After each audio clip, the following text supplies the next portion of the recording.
Oh, righty. Okay, so the stream has started. We are past the first fight of the actual prelims right now. Um, I was just like in I'm this. Oh, kind of back. I don't have my earbuds on yet. huh? Okay, now I'm back. Oh, okay. Well, I just randomly got this idea. As I was just sitting here, fucking making jokes to myself that I should probably be streaming this because this would be some good material for my YouTube channel. I'm not going to actually stream the fights, but I'm probably going to do some stupid like fight companion shit. Yeah. Um, Not exactly sure what to put on the screen here. What? I guess I'll just put it. I don't know. I guess I'll just put a whole bunch of fucking whatchamacallit gifs of martial arts and shit here. Here, why don't I just put my entire gift folder in there? Let's just see what pops up.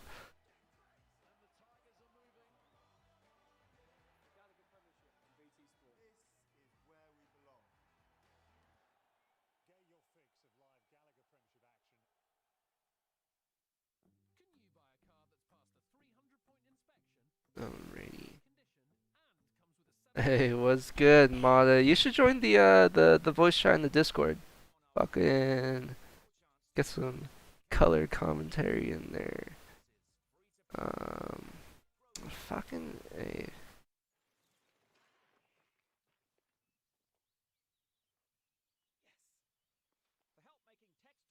1 second. What was I even thinking of? I got so much Yo, going on what in my the head hell? right now. No, what's up? That ad was for something called Xer0, like spelled exactly like yours. Oh, what? Yeah, it was like, yo, what the hell?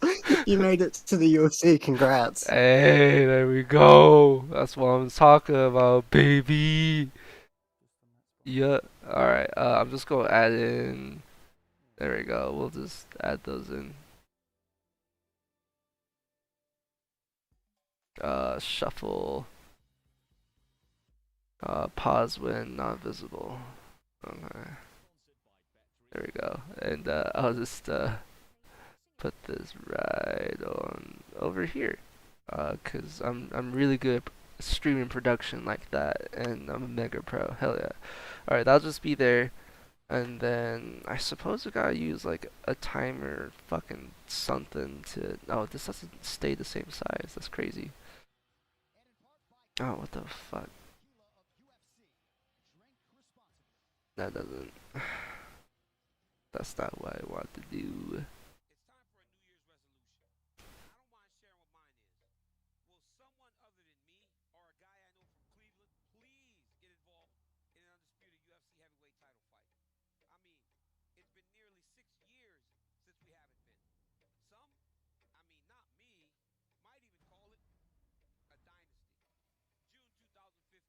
How do I stop this from changing the resolution all the time?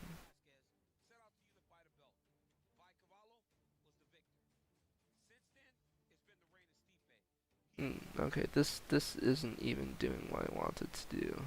So let's just delete that. Where are we right now in this fucking UFC broadcast? We are going through this stupid book animation of the heavyweight title history or something, I guess. Alright, whatever. I think it was what was that the first fight of the prelim? That was just like past. Yeah, that it was just the first fight of the prelim. What the fuck were their names? I already forgot. It was Valdez and I don't even know that dude was actually ginger. He was just white skinned and you know. No, I put that backwards in my head. That's why I hesitated. He had fucking light colored hair, white skin, but um, what am I doing right now? I'm trying to focus on a lot. Mara, what you up to, bro? What you doing? Come slide in this voice chat, boy.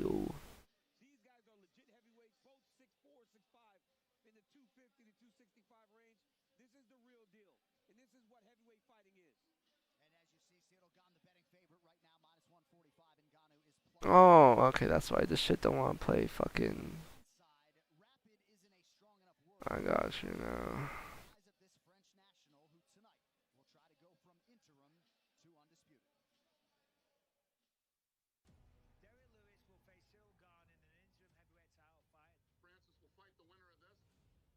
They're my actual gifts. There we go. I'm not sure if I really wanted to focus on that for a second. There we go. Some fine gifts.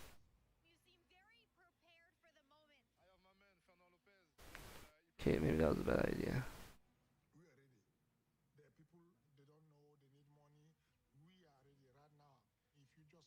Oh wait a minute, am I going to get in trouble for broadcasting the audio of the UFC broadcast? Probably, Oh huh? yeah, probably. Probably. Here, I'll just mute my audio on that then.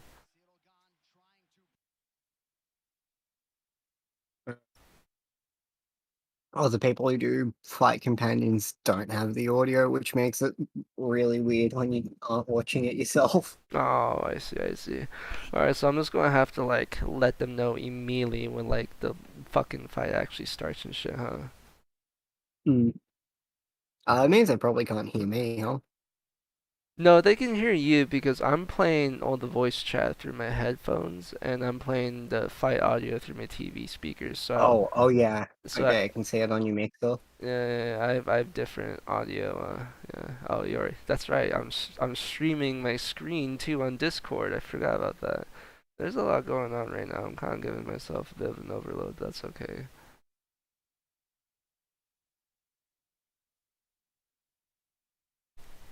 All right, let's see here. Oh my God, am I gonna have to do this? Yeah.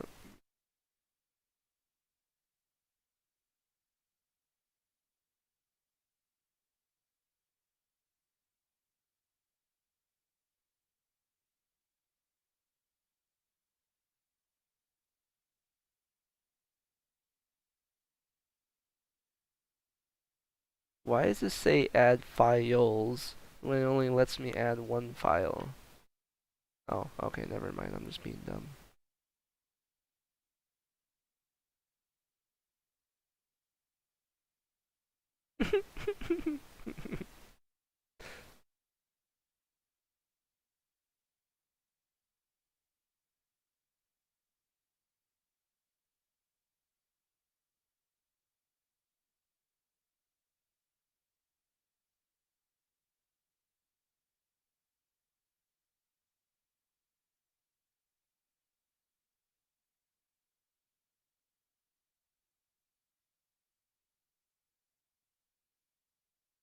Level 3 super.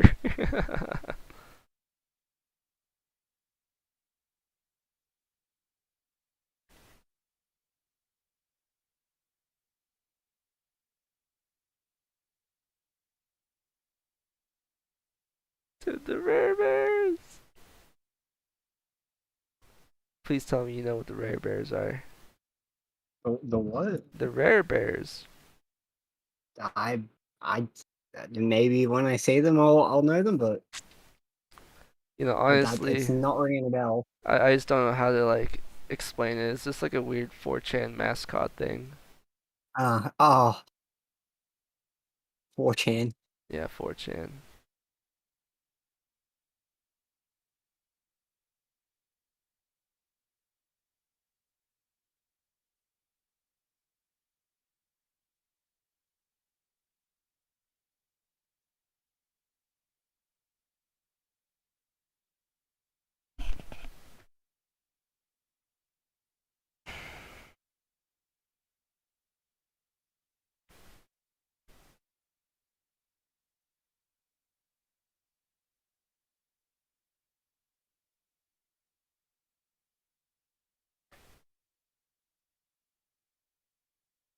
Oh.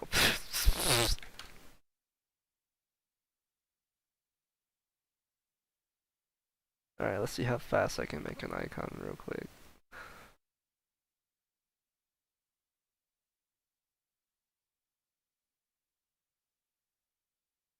Oh, that's a fucking. Photoshop speedrun. Huh? Uh, Photoshop speedrun. You already know, boyo. While I'm fucking streaming and shit, Jesus Christ, the memory fucking load's gonna be crazy.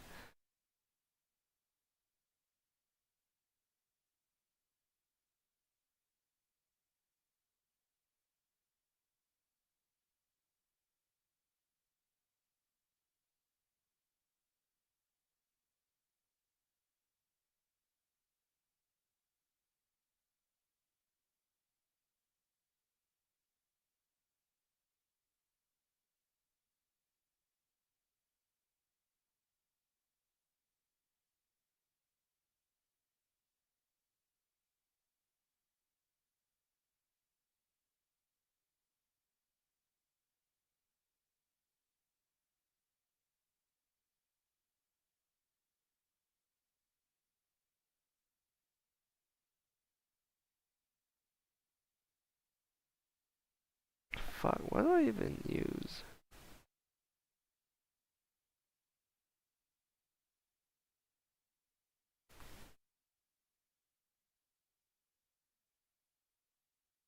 Ooh, this Jose Alde guy is looking really wild.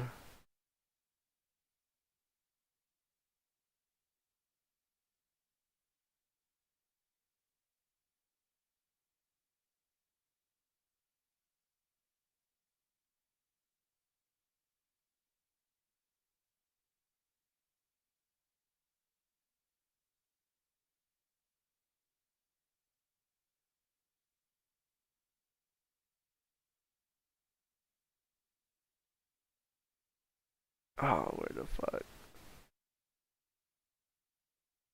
No, it will be in.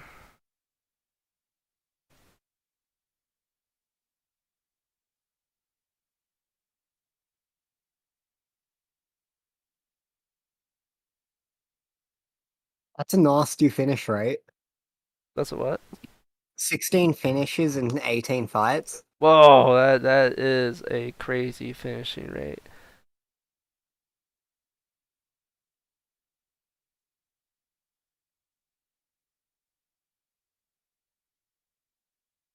Ooh, Tony Gravley, huh?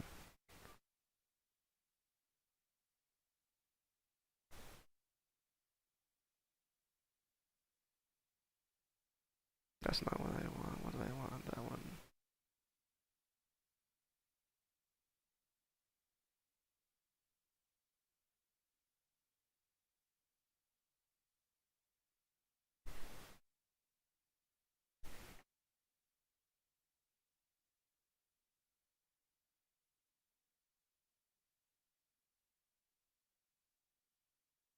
Oh, dude, I hope my computer doesn't fucking crash doing this.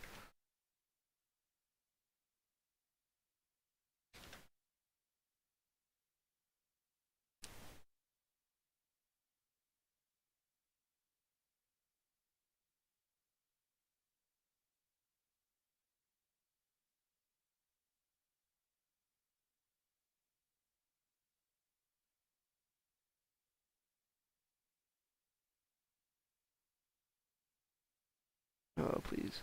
Oh, please. Oh, please. Oh, please. Please, please, please, please. Thank you, God.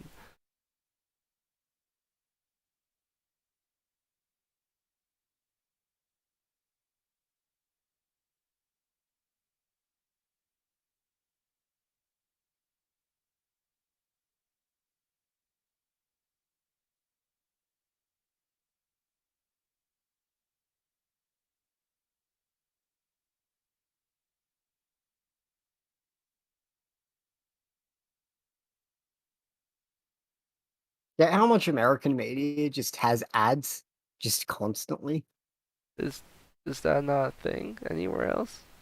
Like, ads are still a thing, but when like American shows go over onto like Australian like TV channels, like even free TV, you'll see like the precise moment that the show was edited to have like an ad break, and then it just continues because Oh there's not an ad yeah, break there. yeah, that happened. Uh, It's like, yeah, it gets really annoying. honestly, I noticed that about anime a whole bunch though. So I guess I've always like conditioned myself to get used to it. Oh 'Cause yeah. just the way they segue into those parts is like, I mean, it's super cliche though, obviously.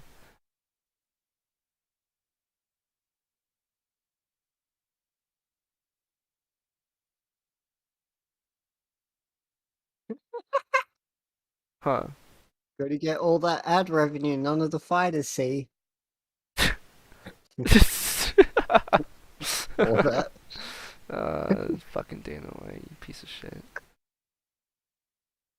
I shouldn't say that, he might be my boss one day. No, I'm just playing. I mean, people who I'm have him just as their playing. That current boss dude, say it. that dude is not. He's not anything. He's just a figurehead. You know what I mean? He doesn't decide Oh anything yeah, anymore. Fuck. How do I? but like people who have him as their current boss call him a piece of shit. So I don't think it changes Yeah, that's true. Why is Dana White such a piece of shit? That's a rhetorical question. It's because of money and hookers. That's why. Money. Oh, I think the fight's starting. Oh, okay. Fight Yeah, starting. Fuck. fight's beginning. Tony Gravley versus Simon Oliveira. Oliveira. Oliveira.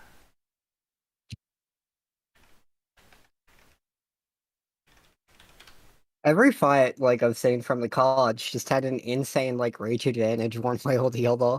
What was 3 inches it? isn't that bad, but like there was like what, a 4 inch and a 5 inch advantage Dude, wasn't last there two a times? 6 inch fucking reach difference with the female fights like right Yeah, before why the do they why, actual?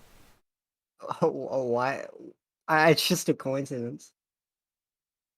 But yeah, you have to think like there's like arm reach and then there's leg reach. So I mean like sometimes there's like a advantage disadvantage there, you know. Oh yeah. And it definitely looked like she had more leg reach, so she was trying to abuse that with the kicks, I think. What was her name? Fucking God, I'm fucking up here, guys. I gotta do my homework. I gotta do my homework before I come on here for a fight companion. But whatever, we're just winging it now. That's fine. We're just winging it. I don't give a fuck. It is easily the biggest fucking heavyweight title match of history ever in MMA. Honestly, let's be honest here. Like Francis Ngannou and Ciryl Gane, like these men are just like the perfect examples of like completely opposite dichotomies in MMA. But I digress. Let's focus on this fight real quick. Fucking Tony Gravley versus, oh, his name was Tony, right?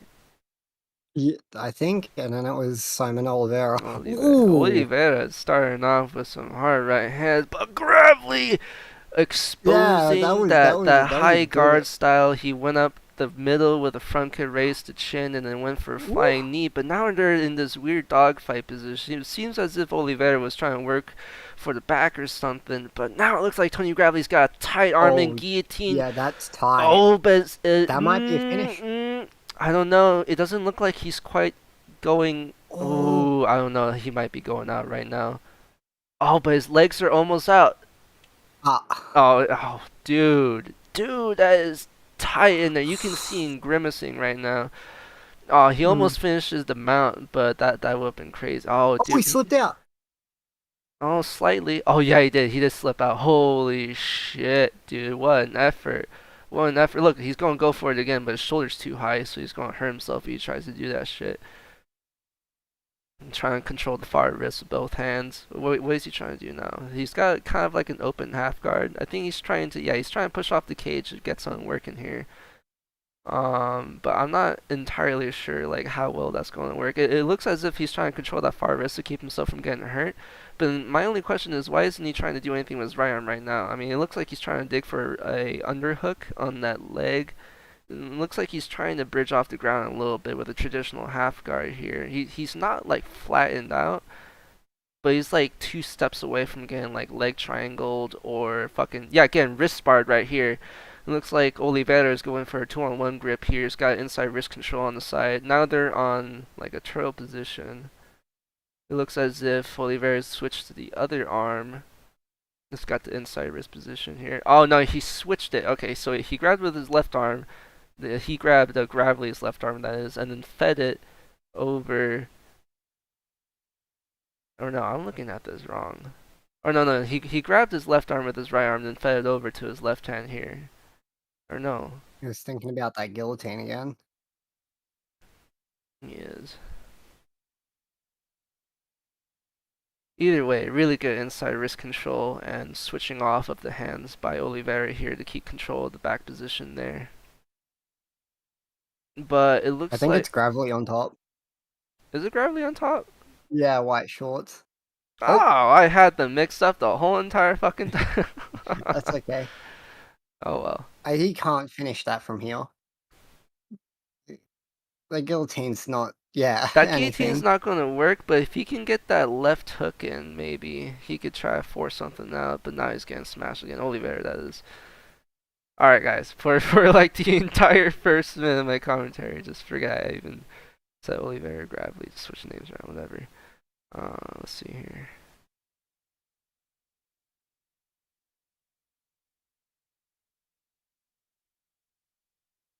Try and put that near hook in, but it's not really working. Oliveira stands back up. Digs in the right underhook here. How much Oh, he's energy do you getting off think the he really cable. expended on that arm and guillotine? His mouth is pretty open right now. He's got double underhooks here, but Ooh, ooh, and he's back on, and he's back stuck on the cage.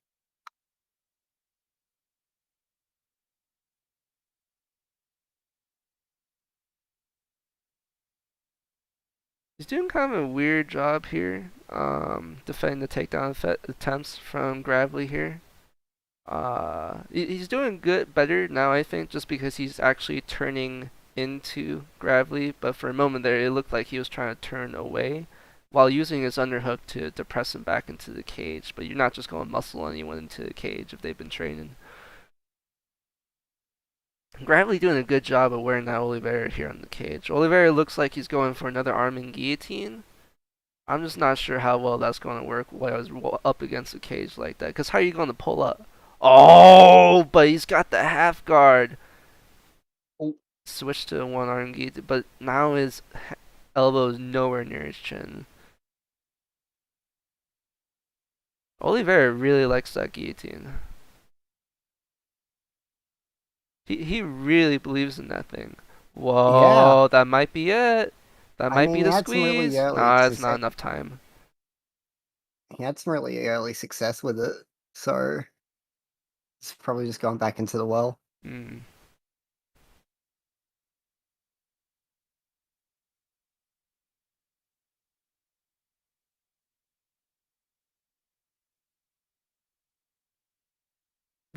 just breathe.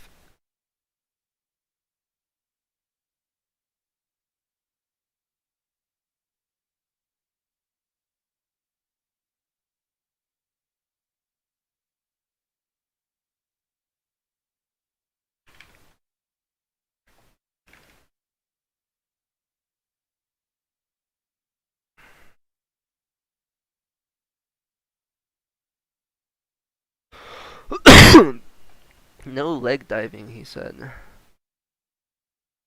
Is that what he said? Oh, that's right. You're not watching this broadcast live. You're watching it on my screen, so you can't hear what he's saying.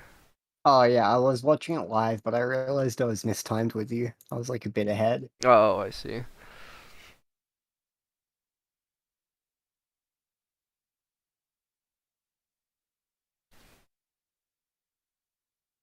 Gravely's got that really good short rhythm. Fucking Oliveira starting off with a lot of kicks early. I think he really wants to draw another takedown from Gravely so he can try and pull that arm and guillotine. I'm not sure. Ooh, here he goes diving at the legs. Good double leg. Starting to move up the body. Looks like Oliveira here looks for the Kimura, but Gravely keeps his arm extended away so he can't complete the double wrist lock. Oliveira goes back. What is he doing? He's going to turtle. It looked as if he was going to his knee shield again, but he started going to turtle. Gravely obliges, moves to quarter mount, starts hitting him here. Switch to body lock from the back. Now they're standing back up against the fence. Looks like Oliveira's going to try and turn back around for the arm and guillotine, but Gravely's already keen to it. Throws a knee there.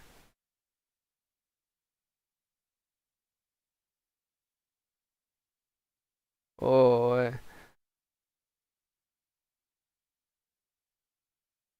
ooh, the good knee there, and he pulls the arm and guillotine again. Gravely's looking really calm in this position, however. Something makes me think that Oliveira is just doing something wrong here to finish this arm and guillotine. I'm not entirely sure what it is. Oh, but now Gravely's going for the Von Flu. Oh shit. Oh shit. Oh no. Oliveira bumps. Concedes position, goes to the turtle. It looks like he's starting to crawl to the cage. I wonder what his purpose is. Would crawl into his cage. Actually, I think I know what it is. It's so he can build back up here, turn back into, and then use that to get the arm and guillotine. But now Gravley's keen to that, so now he moves to the back in that space. Going back to the legs, but when he does that, he goes right back into the guillotine. So it's this game you gotta play. It's annoying. It feels like it's not gonna work, but it's something to worry about every time you drop your head down that slot for that double leg, or if you pressure into him while up against the fence like that. I can see why he's doing it. I can see why he's doing it, but he's not gonna finish him like this. So I just wonder what his end goal is. He's had a few good elbows in the clinch. This is true. I'm thinking that his end game is just to knock this fool out. Honestly, I think that's what he wants to do. He wants to set up all of these submission traps if he gets taken down to the ground just so he can fucking do some wild shit and hit this dude something crazy. I respect it. I love it. But then he's spending a lot of time getting smashed down in positions like this.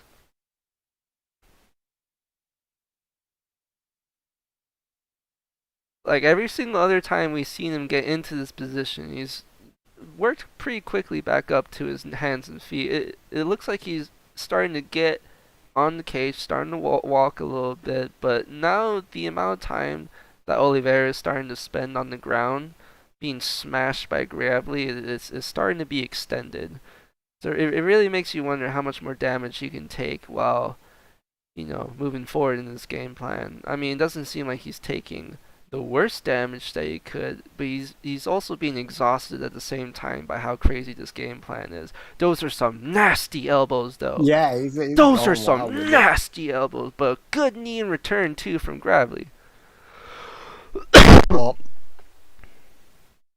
Drop the mouth mouthpiece guard. going. Yeah.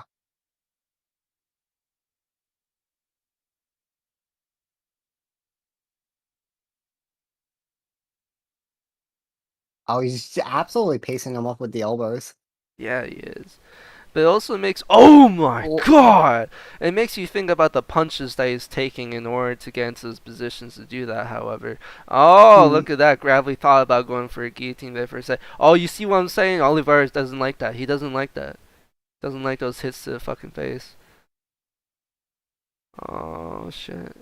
Good stand-ups, though. Good stand-ups. Always gets to the cage, walks up, gets up to his position, starts working again. It's either a yeah. guillotine or he's going to fucking hit you with some elbows and knees. Ooh, Oh, nice, pieced nice. him up right at the end. Oh, but he turns away from those punches a little bit.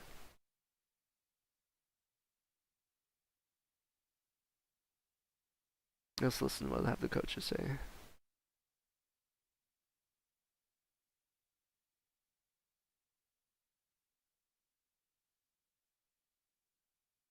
Oliveira looks visibly more tired.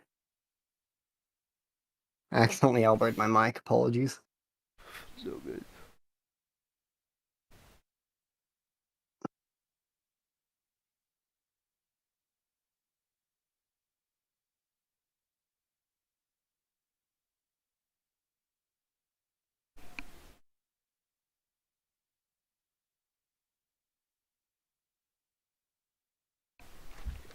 No more dives. Is he going to listen?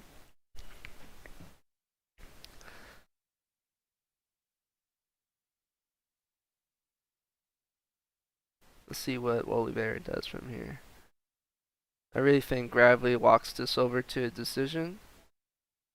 But I want to believe that the Jiu-Jitsu ace here has a fucking card trick up his sleeve. He's just waiting to pull out the last hour. Not the flying knee. Whoa! Look at that. He dives for the legs. What is he going to do? What is he going to do? He's going to do an arm and guillotine. Is he going to finish it? Oh, who would have guessed? There's got to be like some secret choke variation here that he's hiding from us that he's about to finish this dude with.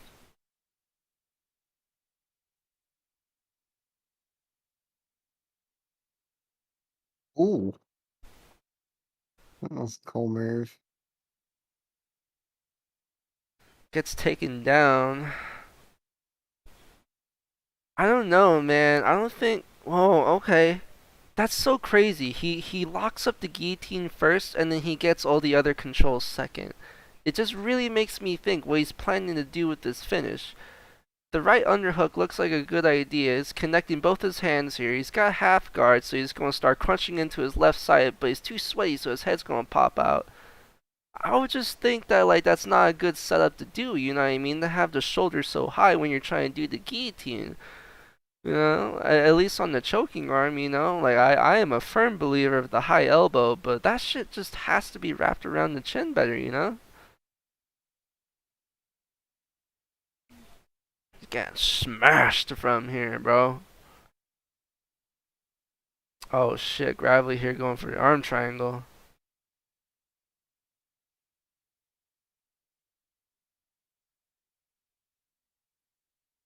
Damn, turning away now again.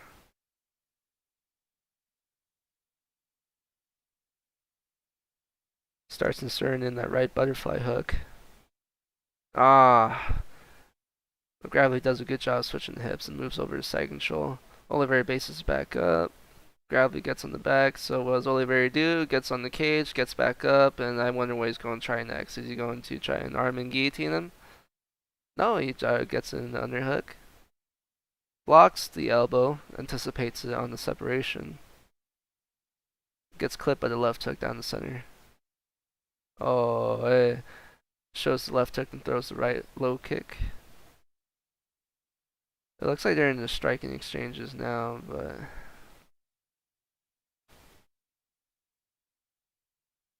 Oliveira trying to be very kick heavy in his approach here. Every time he throws that naked right hand, he gets shot in on.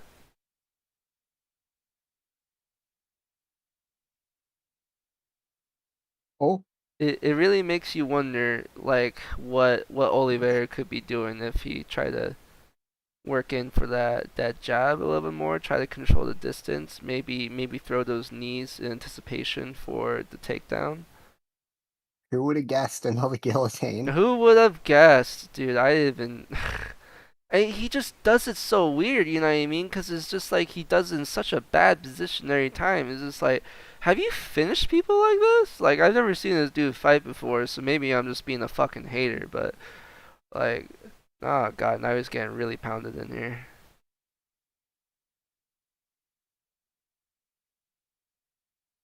Damn, bro, this dude has been struggling this whole match.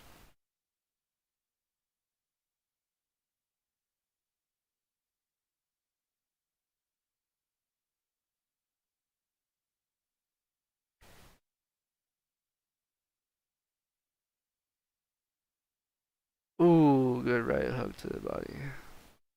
Oh, just so I guess so the audience knows, it's pretty late to fucking time it, but we're at 103, 102, 101, 1 in the third round of the Oliveira versus Gravley fight. If you're watching this back and you're watching the fights on Fight Pass or something, which I highly doubt someone will be, but just in case. Showing the uppercut Oliveira with the bolo motion there, but I'm not sure if that's really going to deter Gravley that much from hitting the takedown. Because realistically speaking, how many Oh, times has Oliveira like intercepted Gravley on the level change? You know what I mean? Like he's shown that he's just acutely unaware of it every single time it happens because he's so focused on the striking. Oh, good knee that to the was a bot really head good knee though. on the downturn, yeah. That has it's a little bit too little too late though, you know what I mean? Especially when he's in butterflies here.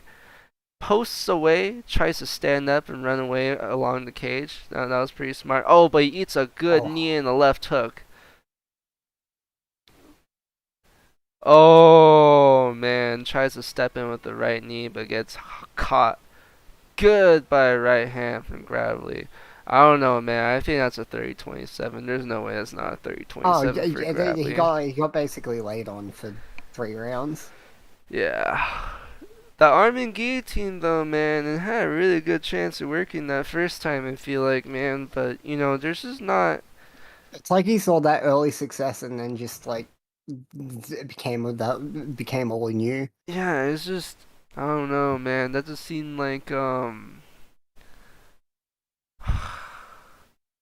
Well, what's the word I can use here without being like too detrimental? Just seems zealous, man. Just seems zealous to keep on chasing over and over, especially when you know you don't have like the right elbow position on the choke. You know what I mean? Like even if he had, like you could see even when he had full guard and shit, like he really couldn't. You know, then again, it's arm in guillotine. You grip it differently, but oh, okay. Well. He did have like an actual guillotine with both hands connected, and he didn't get the connection there, right? And it was just because his elbow was like flared up to the side instead of being all the way around the windpipe and whatnot, you know. So it doesn't make sense to me why he would keep on jumping for it over and over and over if he just knows it's not secure, you know.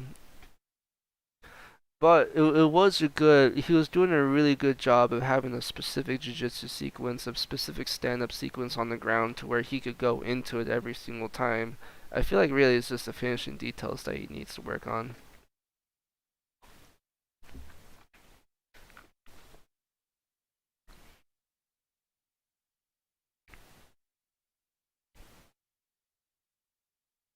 So yeah, Tony Gravley wins by unanimous decision. Unanimous division.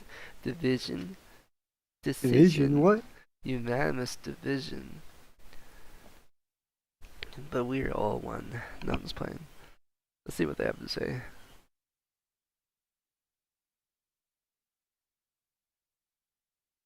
11 takedowns.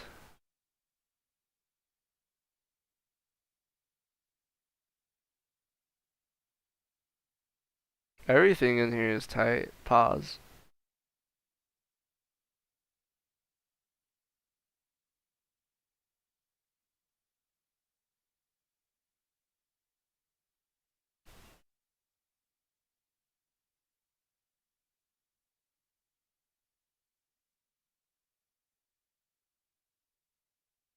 It's got a lot of finishes by guillotine. I guess I can't blame the dude for going for it a lot, but still.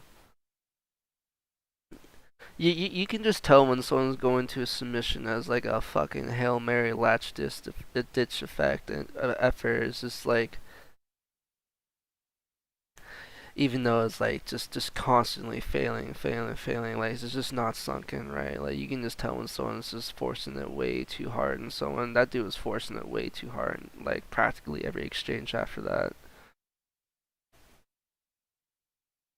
If anything, it kind of, I don't know, man. Just the way he fought, it kind of speaks to like I don't want to talk fucking shit on the dude, but I just want to touch upon this briefly. You know, it really speaks to, I guess, like the innate like energy inside the fighter when he steps into the cage or the ring like that. You know what I mean?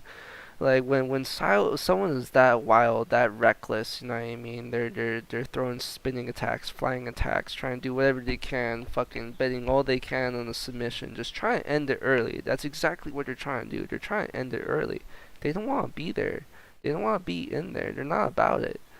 You know what I mean? And it's a very obvious energy you can sense in some people, and sometimes that can make them really dangerous, and they just spark you in the first couple of minutes. But you know, at the same time, like you have to understand, like that energy is like only innate to fear. You know what I mean? And when you have someone that has good control, they have good technique, they're able to control the fight, they're able to control the energy like that, they're able to they're able to endure. They're able to last into the rounds and work their game. You know what I mean? You can see like a very obvious like mental fatigue on the other opponent who's trying to end it early. You know, we can say it's because they're running out of gas. We can say it's because they had a shitty weight cut or a shitty can't. But you know, the fact of the matter is that it's a very big, physiological, psychological factor to the situation as well. You know what I mean?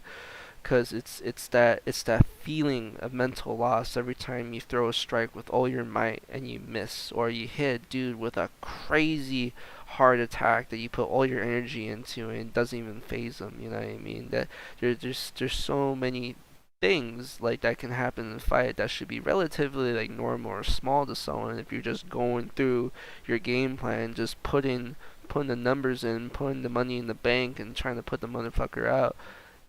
Not through like one shot, through one submission, or through one moment, but through like a mastery of self and the opponent, like it's I lost where I was going to conclude with that.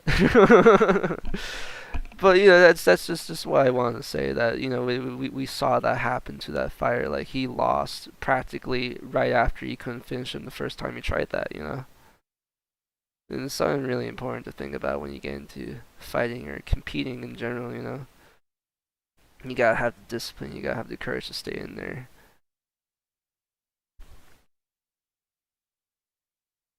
It was said about like oh fuck, I'm gonna forget his name right now, but there's this Greek boxer who was able to win practically all of his bouts without ever harming his opponents, ever really, just using his footwork, using his grappling, using his superior defense to tire opponents out and to essentially make them give up. You know what I mean? Because it was like reflective of like Greek philosophy back then.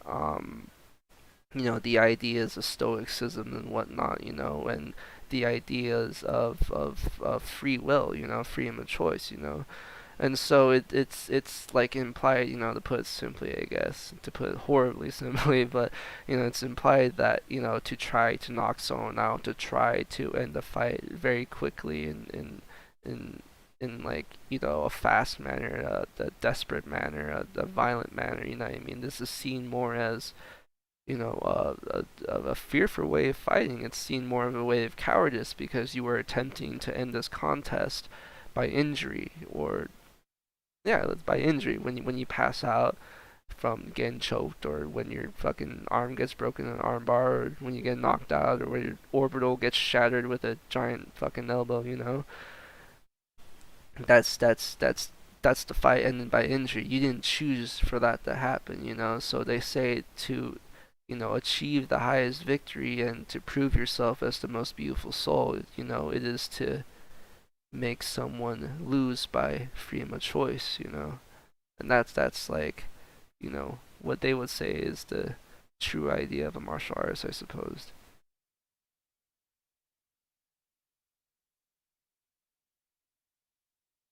You still there?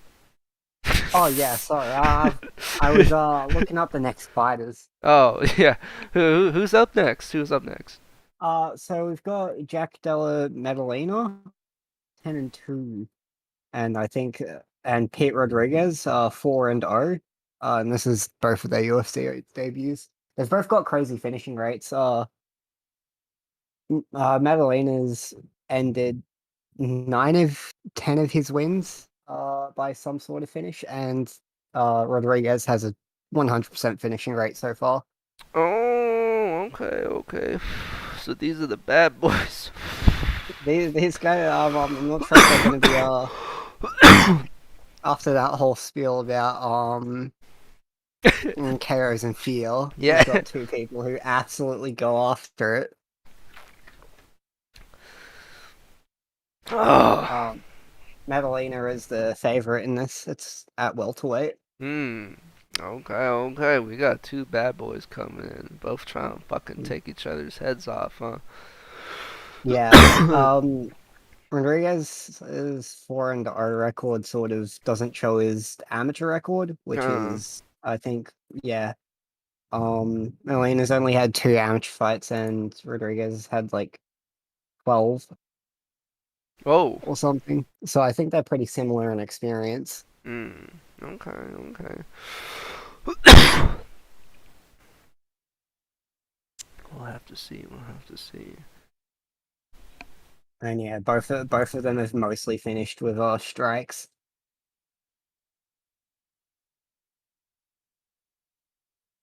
Tail of the tape.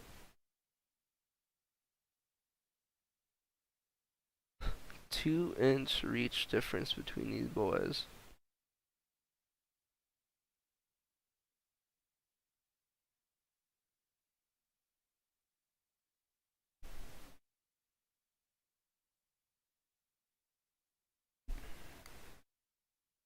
I can't believe Bruce Buffer is still doing it. Oh, he's been doing it for so long. Talk about job security. Oh, for sure.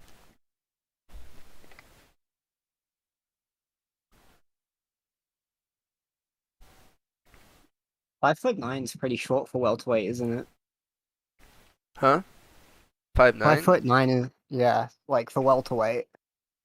Just a bit, yeah, honestly. But you gotta think about fighters like fucking Rafael dos Anjos and Thiago Alves and some of those other OGs too. Though they're around that height, I believe. But yeah, there. I think of that way. Yeah, there's such an obvious like people like they're either like 5'9" or they're like fucking 6'5". You know what I mean? So it's kind of like it's a big scale of bodies to go through in that weight class Oh yeah, specifically. So it's it's it's really kind of interesting. arguable. It really depends, I guess, on the organization you go into. Yeah, and it seems like mixed martial arts, combat sports in general, has like really big variety Fight in has now body begun types. between these two boys. 457, 456, 455, 454. All right. Rodriguez over here in a southpaw stance. What the fuck is this boy's first name? The Aussie boy. I'll just say the Yeah, Aussie boy. only Aussie. The Aussie here is doing a pretty good job using some in-out type movement, trying to pile with his lead hand a little bit, but got backed up for a quick second here by Rodriguez throwing a little five-strike combo. But it looks as if the Aussie here is doing a really good job using his footwork to win superior positioning and start backing up against some cage immediately. But it looks as if Rodriguez is already doing a good job of starting the rear lead game against the Aussie here in these opposing stances, going to the body and trying to come back up top. But it looks like the Aussie is trying to control the space again with a jab. Steps in twice, shows the jab, jabs on the third step. Leading Ooh, with the but body hook a lot. Rodriguez hit him with the triple body hook, showing the jab, dipping off to his side, and coming in with the combination, showing the left overhand to right hook to the body. Rodriguez showing a lot of good Mexican style boxing here. But the Aussie here is showing us really, really good lead hand work here. He's doing a good job keeping account of himself, controlling the space, win superior positioning, and overall win the longer term battle, I suppose, of trying to win position. But he just got caught good by a front kick from Rodriguez. Rodriguez is game. He's game as fuck, but he's patient too. Starting to leak a little bit from the nose, however. The Aussie's taking a good amount of damage back from Rodriguez in exchange for these jabs, but you can tell that these jabs are really bothering Rodriguez. He is getting hit. The Aussie is getting hit, but he's also putting his hands up. He's making sure everything's getting like deflected or at least muffled with his arms and whatnot. And not only that, he's doing a really good job of making sure that he's staying in stance and keeping the shoulders up. So then when he does get hit, everything goes through like those shock absorbers, right? But when you look at Rodriguez here, Rodriguez like every time he's getting Really good hit, one like too. he's moving around a little bit. You can see it right now. He's high up on his heels. He's really trying to dig into the earth, push off, and find the power for those strikes. But because of that, you can see a noticeable difference in the amount of damage that they're taking. Even though Rodriguez looks like he's landing the harder shots, but now we're starting to see the Aussie slow down a little Oh, bit. left Oh! hand, big Good left punch. hand counter. That's it. Fight's over. That was it. That's what I'm talking about. Came in too high, fucking looked at his opponent too long, just got caught good by that Klitschko counter. That in out movement, man.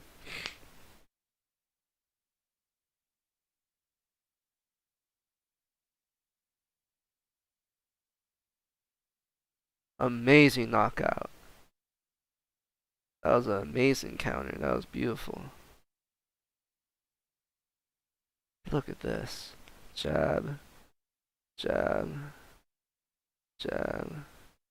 Slide back. Boom! Right on the rebound. Right on the rebound of that step. Just transfers the weight over and uncorks that fucking Aussie power into his chin. Right back to his chin too. Look at that. Look at that technique. Oh my god. Ref, why would you let it happen? He was like, no, no, don't. He needs some milk. That was cold, man. Ref, why'd you do him like that, man? Look at it, it's like, Ref, why'd you do me like that? Fucking A.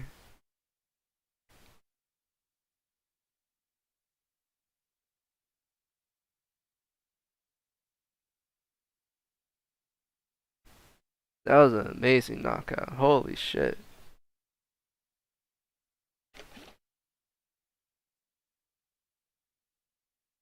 Yeah, that cross just came. It looked like it came out of nowhere, but it was getting 1-2s on like the entire fight. Dude, I was going to say something about it actually right at the beginning of the fight because he started using like this. I wish I had a camera on me right now. He started using this Klitschko footwork. You know what I mean? That Eastern European style. You know what I mean? That long rhythm, in out, and just the way he waited for that moment to respond with that counter. I was going to say, like, it looked like he was going to, start setting up a little Klitschko step here and work some counters off of that. But it looked as if, right at the beginning when he wanted to set that up, Rodriguez had just made it a dirty fight immediately. But despite that, man, Della Mandala, or Madalena Della Madalena. I'm just going to say his name. I feel like he's going to be coming up in the rankings soon. But Della Maddalena, man, just the way he just fucking stayed calm, took account of himself, and when you got hit with those giant hooks, wham, wham, wham, still just jab, jab, jab. Fucking discipline, bro. That was amazing. Just fought his fight.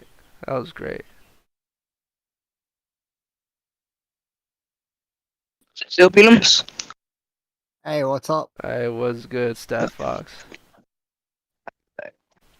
Is it still in the prelims? Yeah, it's still the prelims, but these fucking fights have been banging so far, bro. Yeah. Look at this fucking Ooh. counter. What's that? Two out of the 4 fights have been first round finishes. Man, Oh, dude, yeah.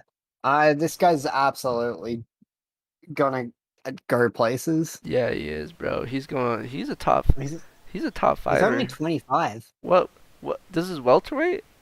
Yeah, Oh, okay. We gotta see how his wrestling is first. yeah, fair enough. But welterweight is all wrestlers with overhands, bro. Let's be honest. Oh no, actually, it's Wrestlers with big wrestlers with right hand jabs knocked up. now. It's Oh wrestle yeah. crazy, crazy. I'm back again. I'll be right back. All right. Everyone just keeps on coming and going. God damn. Yeah. They don't care about any of these prelim fighters, bro. They doing them fucking dirty, bro.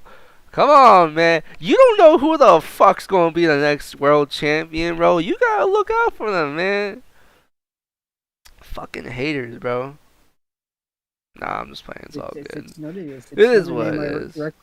it's no name I recognize. They're bad fighter. I'll be honest. I didn't recognize any name on those prelims, dog. I expected it to be like, but dude, I feel bad for underestimating any of those motherfuckers, bro. They all fucking bang.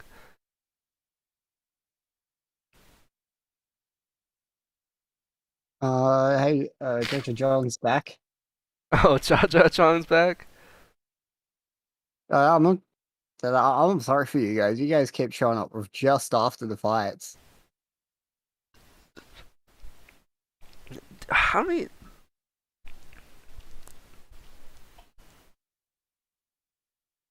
Well, I can't exactly stream the actual audio of this broadcast over Discord, Jaja Jones. Well, I can't even say that I'm doing that because I'm not. Yeah, I'm not nothing doing was that. happening. I'm not. Anyways.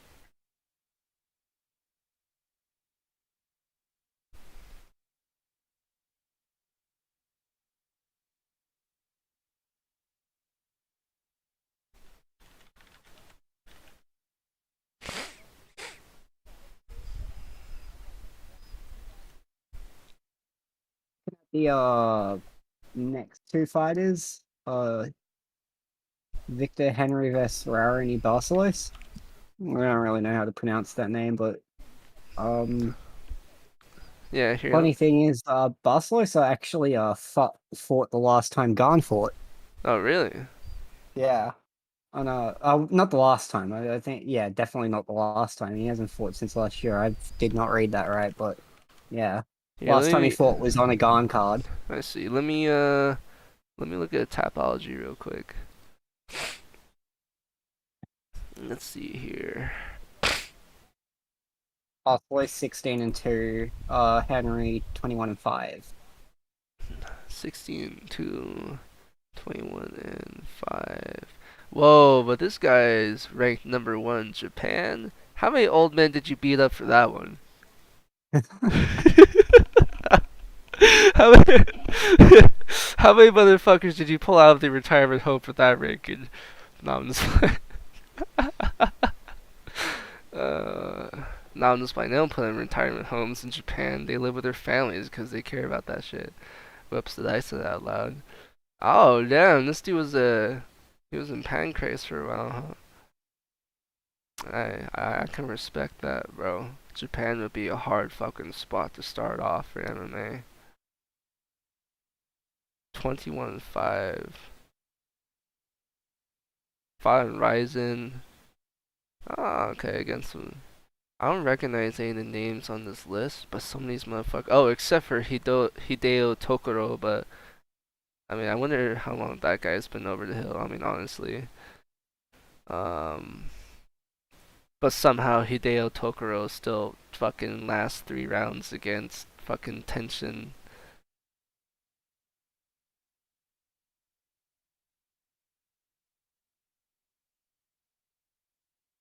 I don't know, did he get killed by Tenshin Nasukawa? I don't remember. I haven't really followed Tenshin Nasukawa for a while. They just kind of keep on like, what's the word? They just gift him fights. Let's be honest here, dog. They gift him fights, and he seems to be struggling boxing with like really old, over the hill, retired Japanese MMA fighters, and they're really hyping this kid up like he's going to be like the next, you know, next like great Japanese boxing champion, you know. And I don't doubt the kid at all. I think he has amazing abilities. I think he absolutely could do it. But it's just like they gotta stop building him up like this, because I feel like then when he goes out and faces that international competition, it's gonna be a little bit hard to transition. The guy hates MMA. He doesn't want to do MMA. I'm pretty sure. I mean, like he just wants to do like Muay Thai and kickboxing. And now he just wants to do boxing, I guess. But I mean, he had some amazing kickboxing bouts though. Against some great Lumpini Stadium fucking Thai champions, bro. And those were no fucking joke. But at the same time, there were some arguable shenanigans that went on with some of those decisions, but I'm not here to fucking step on any toes of the international community, even though I already have. But if you want, you can come get it. I don't care. Anyways.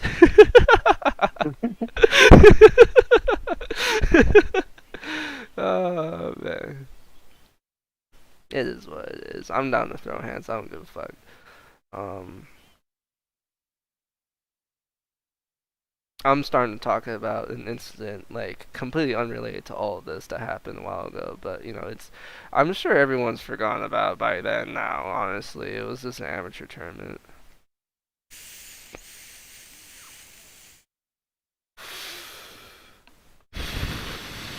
Deep breath. I just took a dab. Oh, okay. I see. I'm not sure if I'm supposed to be with COVID, but like I just haven't been able to fucking breathe all that good this week. And like this dab is Now obviously that been the shit's only shit like, that's like been helping me like open up my rib cage and shit. oh yeah, I don't, I don't that know how I that feel stuff with weed helped me though. with my COVID. I feel like if I was like inhaling like really hot weed, smoke, you know what I mean? Like, then that would be Oh, turning on my lungs for sure. But like, mm. it's the fact that like I got a little dab card that could like put a lower voltage here. It's like slightly easier for me. Omicron variant's insane, dude. Like a person had it at my class, uh, like one of my sessions training. Um, Only an hour, and I probably wasn't even like had any direct contact with the dude. Immediately started having symptoms after I'd left. Really? Oh Oh, my my god. throat, I don't my mean to throat was interrupt already you. sore. I'm sorry. I just wanted to point out that fucking Josh Barnett was in this dude's corner. Oh yeah, I noticed that before. I was gonna say something, but But yeah, go ahead. yeah, Fucking Omicron, man. immediate sore throat. That I carried until about like I got it on. I was exposed on Thursday, had the sore throat until about Saturday, and then like the symptoms. Oh yeah, it wasn't that bad. It was just like um a a cold. Hmm. Um, a bit more of an annoying cold, but like I was just instant. It was so quick. I just like they're saying it's like the second most contagious disease behind measles.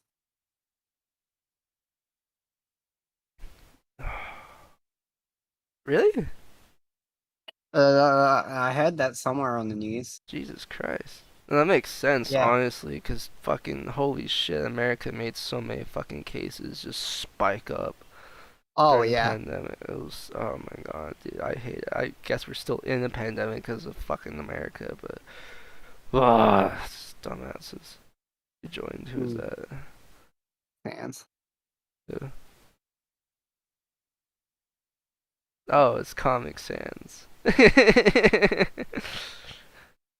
We Oh, we just call him Sans over here at Spider for short. What's up, Sans? interesting. I think he needs a second to like get his microphone Yeah. working. That's okay though. Yeah, it seems like the Omicron's done the like thing that most good viruses do, that they just go more viral and less deadly. Um, because the virus doesn't want to kill the host or anything. It just wants to expand. Mhm. Yeah, dude, I've heard some crazy shit about COVID, like it's spreading to all sorts of different parts of the body and people. Like I'm really glad like I didn't catch that shit initially at first. That was Yeah. redundant sentence, but whatever. This shit clear. Alright, it's clear.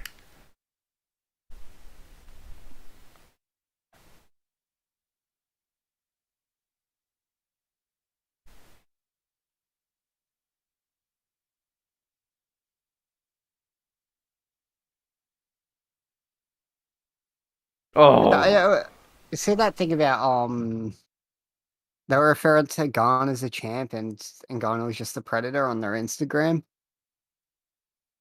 They were basically trying to imply that Gon was the real champ or whatever. what I the some of the promotion with the UFC has been bizarre.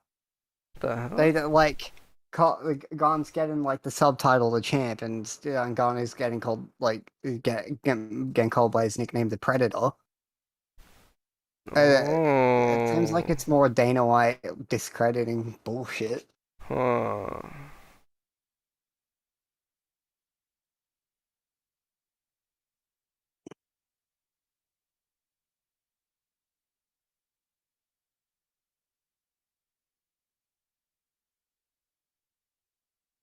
Man, dude. The way that man puts people out is just so horrifying. I was about to say it's weird that Ngannou has less strikes absorbed, but it's because he sleeps most people before they get a chance. Whoa, that was my work alarm, but I can't go to work because I have COVID. Ngannou definitely has that power that like I don't want to. This isn't in like a way to deride like his skill set, but a lot of it's warped around the fact that it's one shot and you're done.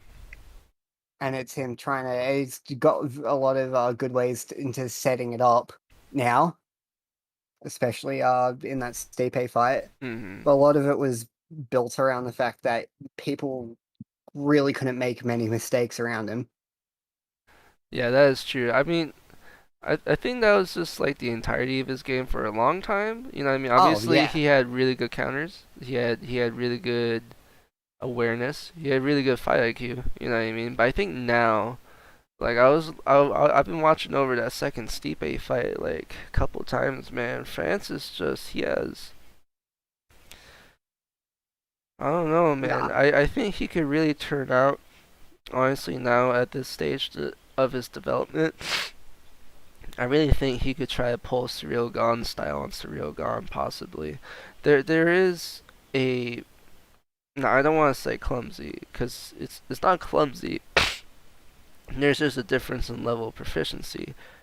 However, I will say this about Francis is that what I've noticed about him from the last 5 years, 8 years of him being in the UFC. I can't remember exactly how. I think it was 8. It was some absurd short amount of time. I feel like 10, 8. Um, I feel like we have seen so much evidence of this dude to just be an exceptional student in everything. You know what I mean? And especially learning English. But it's just when you listen to him talk nowadays, especially in interviews, he paints these really complex mental pictures and takes you along for these very well thought and meaningful metaphors to describe a lot about fighting and training and just in general the constitution of what it takes to be a fighter. you know so I feel like Francis just he has this ability where like I feel like just in the amount of time from the last fight that we've seen him in, I feel like he could be a completely different fighter than from what we know, uh, even from the second Stipe fight. Like, I feel like this motherfucker could be coming out doing some karate stance bullshit back to Serial Gone and really throw him off, Because oh, absolutely. you can see it. You can see the way like in which Francis now moves, like from his last fight with Stipe, like his base, his the way he can change, not only how fast he can accelerate towards a direction, but how quickly he could change his vector of force, his his what you been talking his handling, if you were, you know what I mean? Like he's just able to take those angles and really start moving in these what's the word? These more defensively responsible angles, you know what I mean? Because you can move straight back, you can move back in the 45, or you can move back in like a spiral, you know what I mean? And specifically when you do like those curving patterns like that, that it becomes a little bit harder for someone to track you down, right? Because someone, they can track you down straight, alright? Someone, they can shift, or they could switch, they could hop, they could do whatever to take that angle and then start cutting forward really quickly too. But it's really hard for them to start following you around and you're just continuously going into a circle, but not in such a fashion to where it's like a what's the word? Like a perfectly circle, but more of like, like a elliptical orbit, you know what I mean?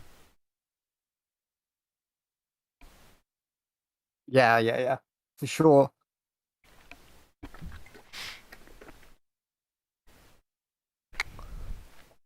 I know I might be a bit fixated on the point, but I am interested to see what happens with low kicks.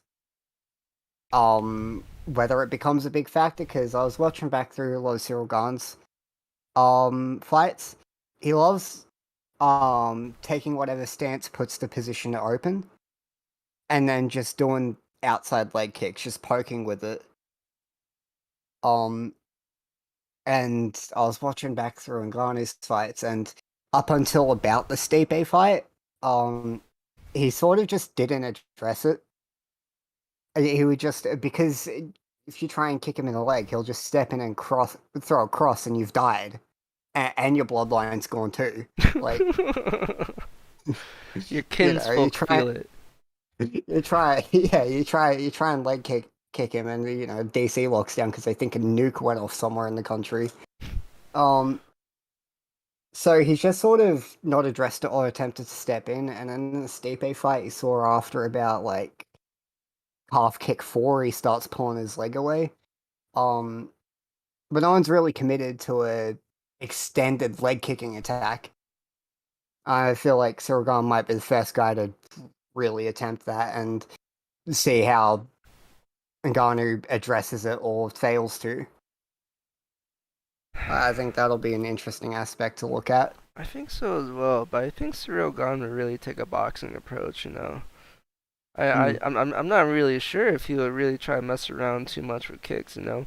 Maybe like later on when he can set up that boxing range and start sneaking in those attacks like outside the perceived safe zones and whatnot.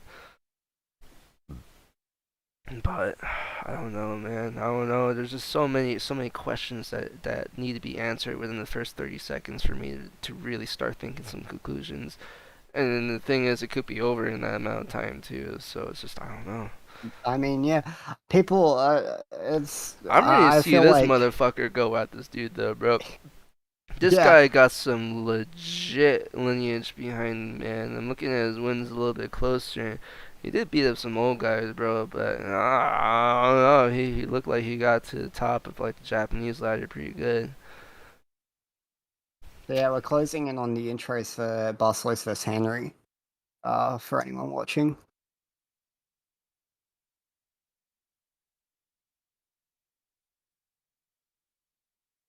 Wow, that was a bit of an odd job with the focus there. Yeah, I wonder why they don't do this like every time. I'm trying to Mm. copy the PFL. Or is the I PFL need to trying go to to copy the. the UFC? I don't know. A little tilt shift.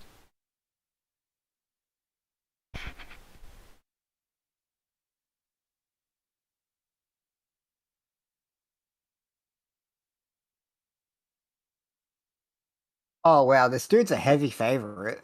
Oh, really? They're like minus 510. That's big.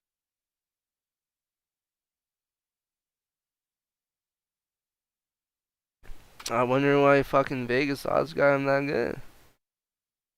Yeah, we gotta see. We gotta see. I can't believe this guy is 21-5. This is his first fight in the UFC.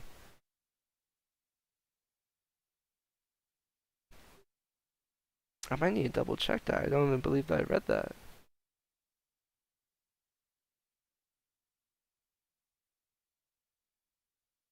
Let's see. Where's that Oh, catch as that catch was a can quick tape. style? Yeah, that was a pretty good little front kick. Ay, Shinji, my cat, my Had son. that weird McGregor stays to it. He Yeah, it's a little bit I like to do it myself quite a bit. It's like instead of coming up on the ball of your foot on your back foot, what you do is that you turn out to the side. So like the entirety of your foot still making contact with the ground, so you have more friction and you have more ability to root into the ground almost, you know what I mean? So it's like instead of deriving the power off the like explosion of your calf, you're deriving your power off the earth, you know what I mean? And so when you do that, you're also turning your hips, so it becomes a little bit more natural to hinge, and then just sling it out. It comes out more like a whip. But there is also an advantage to bringing the heel up, and even just bringing the heel down, keeping the back foot facing forward. This dude looks like Henry. Henry here looks as if he is trying to pull off some good head movement. However, he's not moving his feet each time he places his head in a different slot. So Barcelos just lit him up with a little 5-shot combo. He was stepping off to the right, throwing that right low kick as a punish to that entry with the punch. This is a really quick pace. This is a very quick pace between these two guys. Both very technical. Henry doing a good job trying to put his head into different slots, but Barcelos is doing a good job finding his spots to intercept with big punches. Henry here pumping the jab. Barcelos parrying, countering over the top with his own jab. About 2 minutes into the fight, 257, 256, 255, 254, 253, 252, 251, 250. looking really close. Henry doing a good job of keeping frames up. Not necessarily the best way to deflect punches sometimes because they have a chance of sneaking through. However, in MMA, it's sometimes better just to parry and frame and create defensive traffic instead of trying to shuttle up against the damage. Henry trying to probe with the jab here, but dropping his right hand, doing so when he extends out.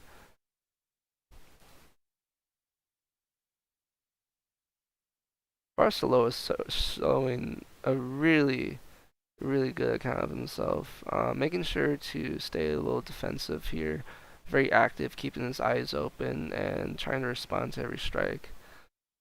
Gets hit good by a front kick though, steps back, hits the right lead, but he gets caught good by Henry here, but turns him right around and puts him on the fence, and now Barcelos is pressuring Henry.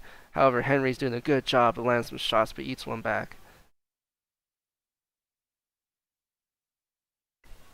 Henry shows a double jab up top, tries to throw 2 down, but gets countered again over the top by Barcelos' overhand jab.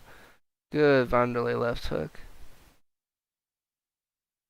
Looks like Henry here is showing a very karate-esque lead roundhouse entry here. Ooh. Oh, gets hit Good by a catch big and return. overhand. Henry tries a spinning hook kick, but it's just too close.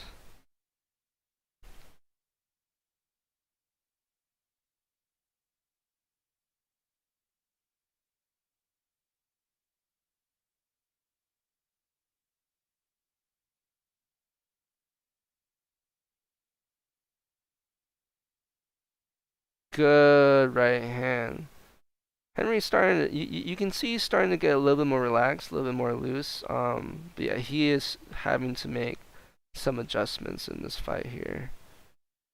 Because Barcelos is doing a really good job of kind of dictating the pace of the fight here with his punches.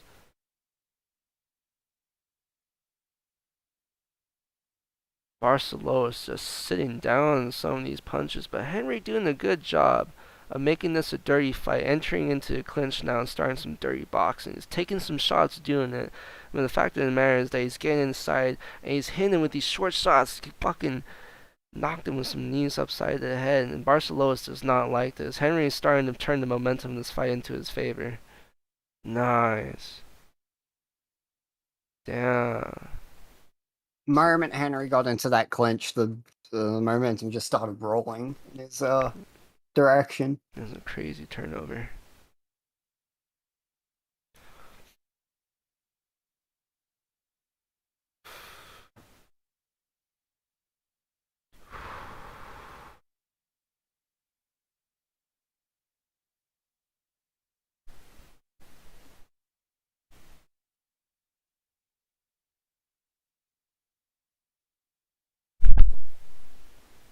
Shouldn't be my son.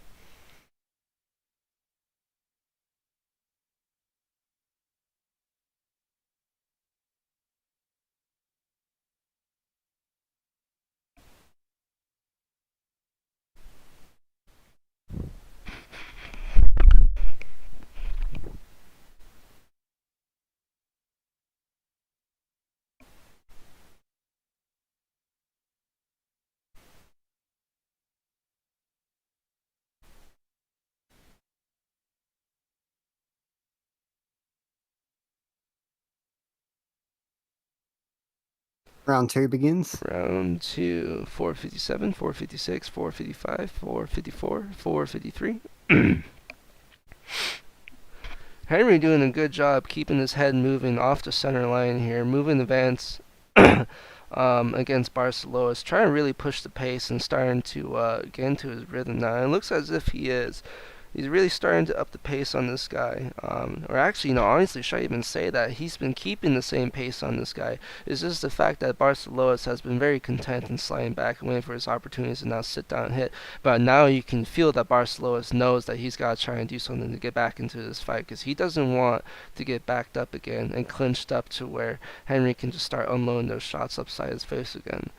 And there's a very different, what's the word? It's a very different priority in Barcelos now that we can see. But Henry is not establishing the threat of the clinch right now. So we're starting to see Barcelos lull back into that rhythm where he's okay sitting back. But now Henry's really found his range. He's just starting to land at will. But Barcelos does a good job landing a little flurry as he exits the pocket there.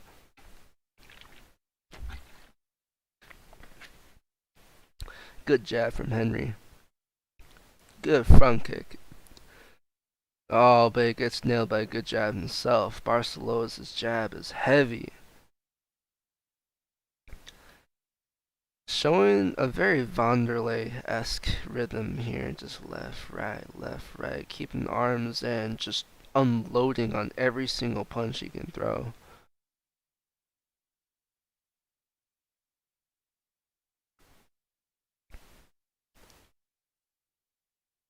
Good inside low kick. And then good head movement on the exit as well. It's really hard to tag this guy.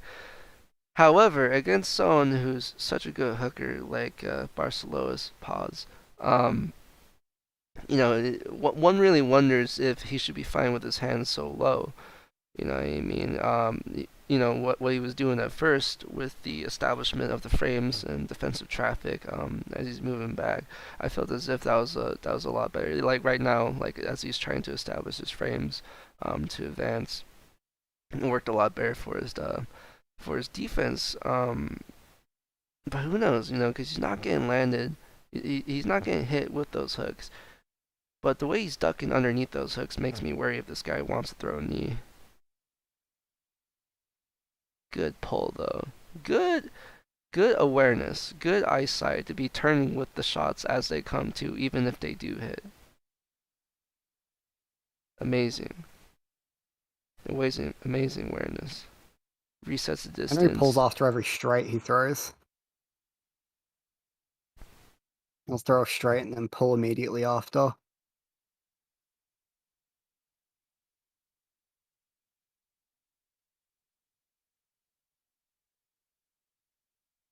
Ooh, showing the right hand now. Two good right hands from him, showing the jab again. Good hook to the body. He's really starting to open up now with these shots. Oh, but he's getting caught. He's getting caught here trying to slip to the outside. Using the stance switch to create distance and then come back in. Hits the front kick to the body. Hits the lead front kick to the body and then uses that to lead into another combination. Oh, good overhand while his head's already in the inside slip slot. Tries to step in with the elbow, but is a little bit too far away.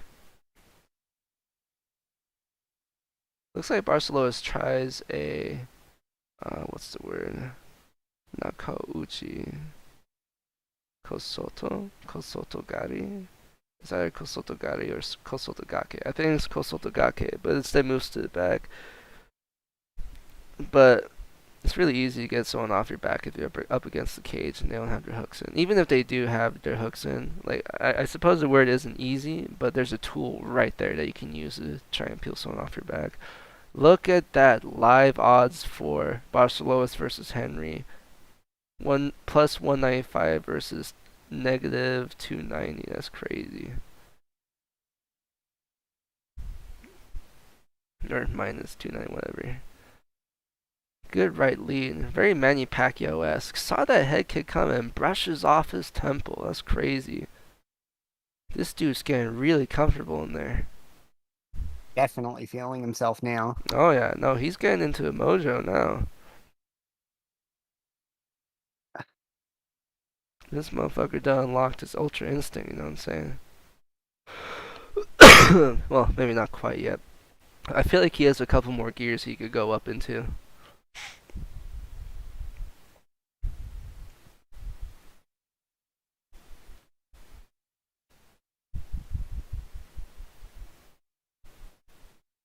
Would have expected more wrestling from Henry, considering his record and man cornering him.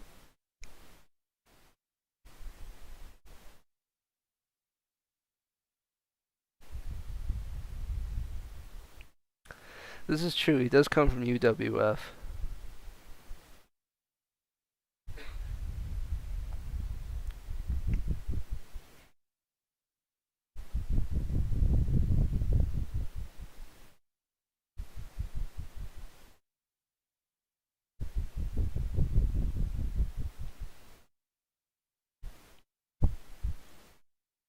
What are we going to see in this round?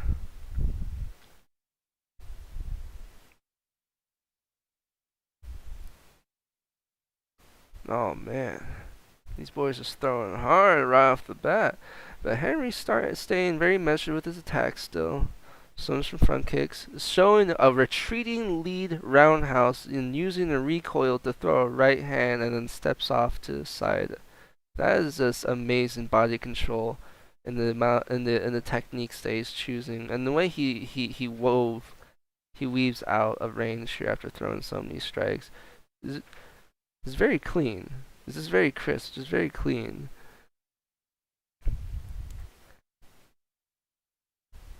Barcelos is still doing a good job of finding these positions to where he could just sling so many shots on him.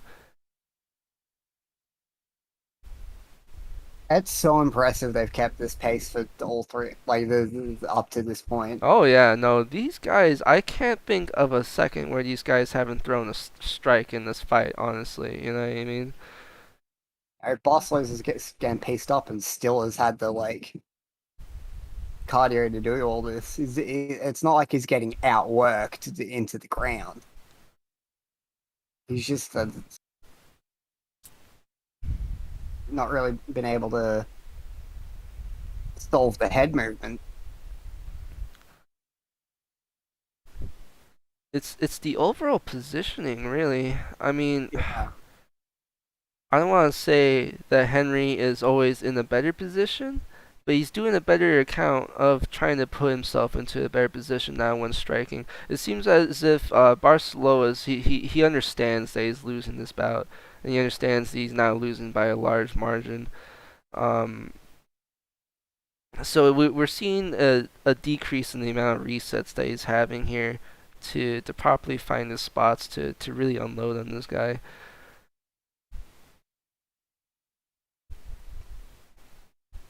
Man, you think you would see some grappling this late, though. Yeah. Slaps the hand down, hits the right hand, slips the outside, hits the right uppercut. This is just an art piece of strikes going on here. Oh, but Barcelos hits that right overhand. Oh, but Henry hits a duck under, takes the back, puts him on the cage. Ooh, hits him with a little heel stomp to the thigh and then goes to the knee, goes to the foot. That's creative.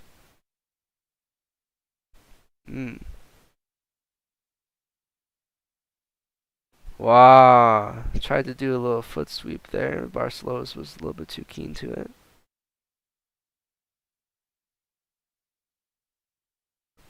Goes for it again. Makes you think that he's going to try and chain into something else, however. Really hammering these knees into the hamstrings here. And a little bounce to it, too. It's almost as if he's kneeing the heavy bag over the tie gym. Oh, way. Oh, way. Ooh, puts the hook in. goes for the broomstick takedown, but doesn't quite find the Kuzushi. It returns back to the back. Barcelos turns around, tries to grab a tie clinch, but now is instead in the single collar. Eats a knee, relinquishes the control. Here we back are in the striking. Barcelos tries to slip outside, hit the body hook. Henry here hitting the stutter step. Ooh, damn, right lead. Max Holloway, look away. Best boxing in the UFC, baby. Oh, look at that stutter step. Stutter step, shoulder feints. Almost hit the head kick, but got landed. He got hit good with that left hand. Barcelos swarming on him, making him pay for that head movement. He's like, move your head now, pretty boy. Oh, there we go. I did it for you. Ba boom, ba boom. Henry here looking a little wobbled, just feeling that damage a little bit, trying to reset and use some lateral movements, buy himself some time. Starting to feel the rhythm again, but it's getting disrupted again as he gets hit. Pulls off a little all elite shuffle. 3 seconds left in the bout. Henry catches the kick, hits a massive right hook to end the bout. And now they're best friends. Yay. Jesus Christ. Oh, the Cesar. Respect. Respect. That was the real Bohan. Jesus Christ, what a hell of a match.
Oh man, alright, I gotta go to the restroom.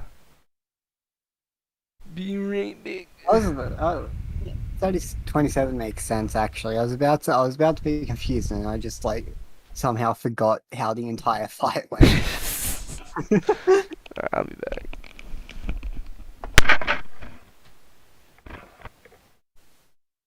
But yeah, Henry gets 30-27s on all cards.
Everyone just wants to talk about how much they loves Joe Rogan in these post-fight interviews.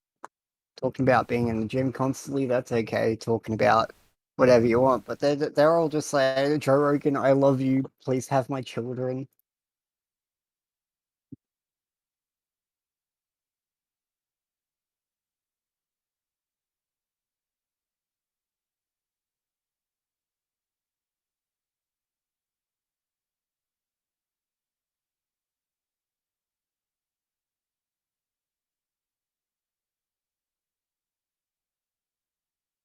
concludes the prelims for this event. So next fight is Michael Morales versus Trevin Giles.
Main card begins.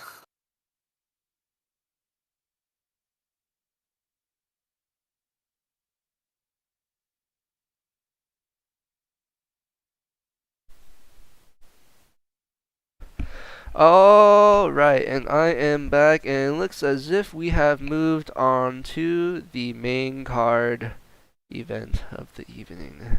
Well, not the main event, but you know what I mean. Watermelon OG.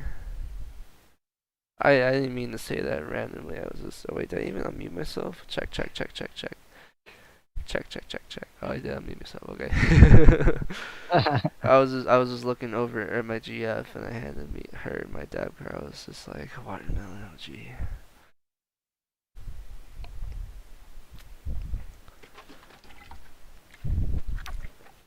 Can you grab my water? Water. Water.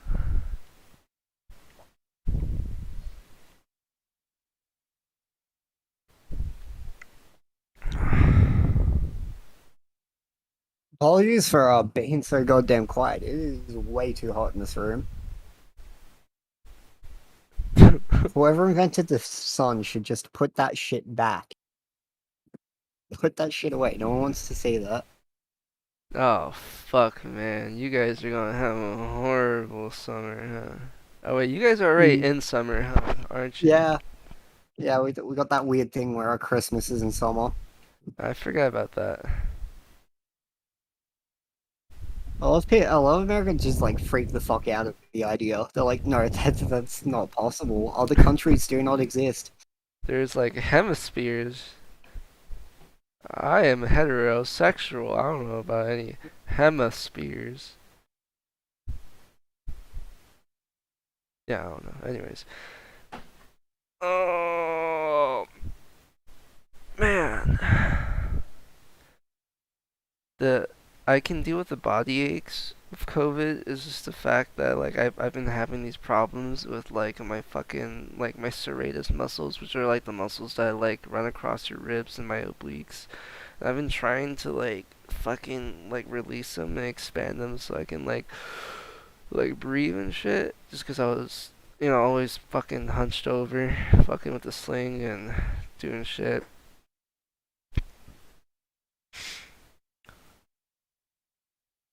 And it's like I feel like the body aches from the COVID are like sent me a couple weeks back and like treating all that shit. It fucking sucks. It's like feeling it's not like something stabbing or something, it's just it feels like the muscles that run across like the back of my rib cage are just like hard and like my lungs have to struggle to like get through them, you know what I mean? Well, slowly but surely we fix it every day. It just takes such a long while.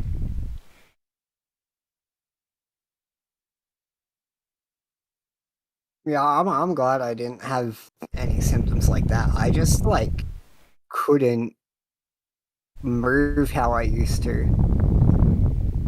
There was a slight ache all over my body. It really messes with your head. Mm. Like I was just so discombobulated.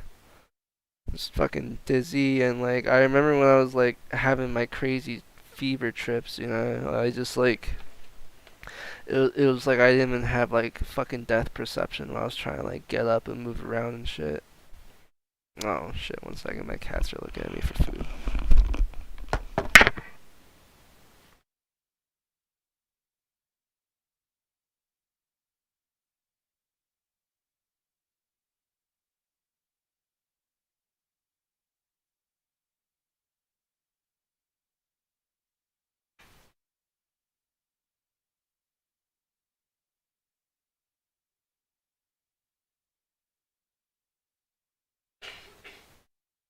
Is that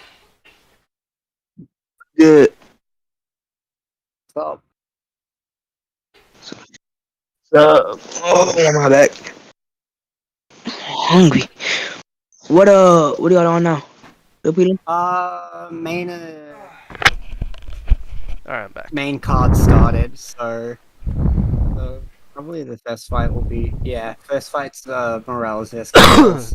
I don't know, Stat Fox. You missed some bangers. Oh yeah, those pre-lit. What we had two first round finishes and then like one really exciting decision win, Oh yeah. and then there was one hug to win, but Yeah, that happens a lot though. I was kind of expecting that to be this time too. Yeah, that's the vibes. And I'm probably gonna stay here now, cause like I'm bored. I'm just playing anything, honestly. Michael Morales versus Trevin Giles next. Ooh, Mm. like his name. He got a pretty good name. I ain't gonna lie to you. That's a pretty cool name.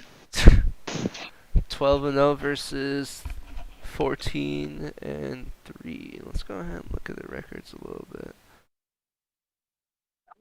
I should have saved. I'm so stupid, bro. Michael Morales only 22 years old. Ooh, he a youngin. Yeah, he young and fighting out of Tijuana, Mexico. Huh?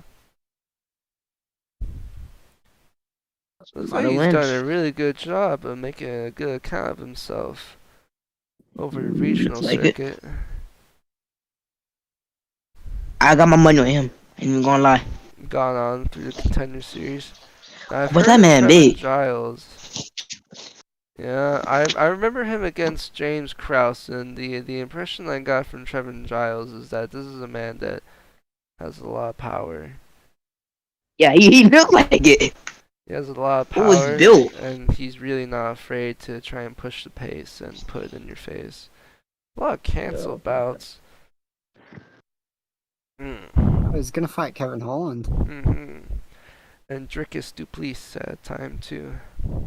The South African uh, weird ass kickboxer herky jerky dude.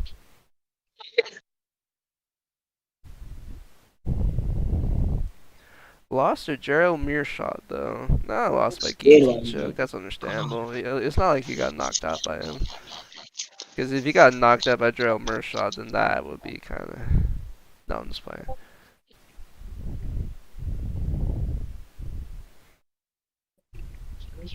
Nigga. Stat Fox, you can't use those words. I'm Oh my bad, my bad. I didn't mean to say that out. streaming My right bad, my bad, now. my bad. I didn't mean to say that out. I'm doing a fight companion with UFC 270 on my YouTube right now.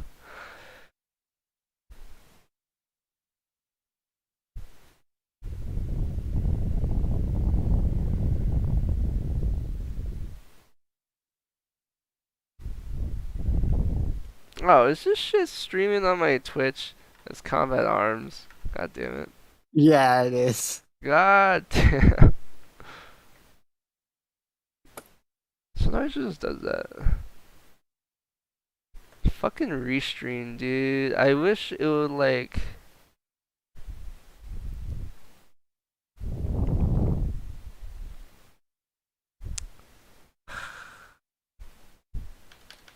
is what it is. It's fine. I should have just went to my Twitch and did that anyways. But I just wish like when I change like what the game is on my like restream, like I just wish that like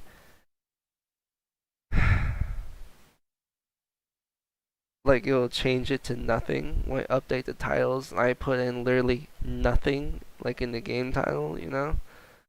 I don't know. It feels redundant to like have to go into every individual streaming service that I'm going to when I've already have like a service to change all that shit once, you know what I mean? But it doesn't do it right. Oh well, it's fine.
Oh man, Brandon Moreno, man. I can't believe they're doing a third fight between him and Figueiredo, though. Back Honestly, to back to back. back to back to back. Why was there no one else in the flyweight division that like was open at the time? Like, were they just like all on vacation? You know what I mean? Like, did nobody pick up the phone? Like, they couldn't put like Kai Kara France. They couldn't. You know what it probably was? They probably wanted to accelerate Cody Garbrandt to the title, but then they're like, never mind, because he got knocked out. I kind of ended those. Which really upsets me because I feel like there's a bunch of other people online that could have taken that title shot too, you know.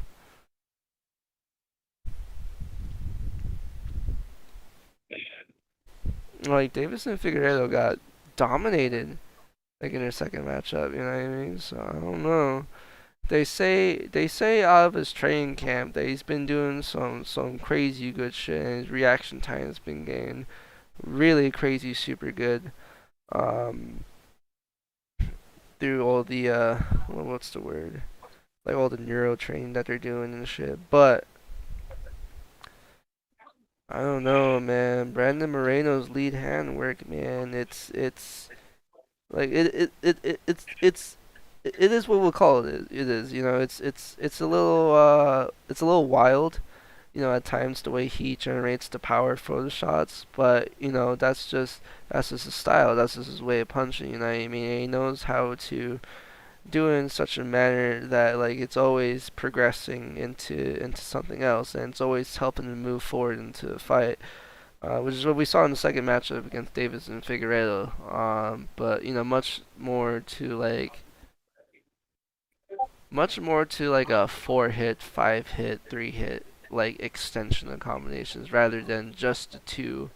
Like in the first matchup, case he was afraid of that return. Um, but you really saw that confidence change in Brandon Moreno in that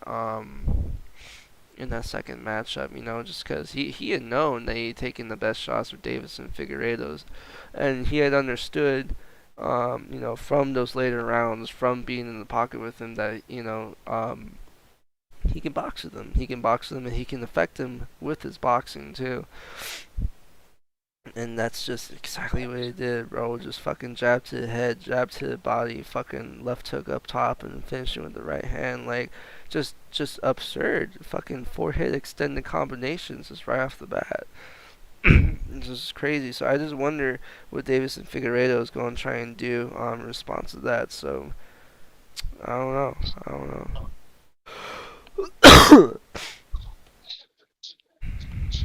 Oh, vicious cross coming up. Oh my god. One of these guys is going to get knocked out bad.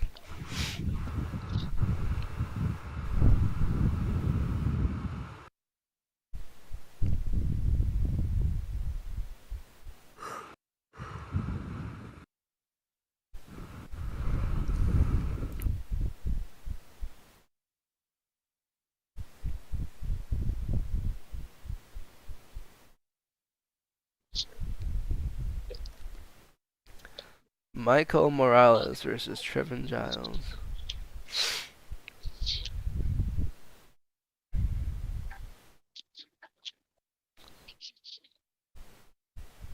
Dude, Megan O'Leary is like the face of like the UFC reporting cast.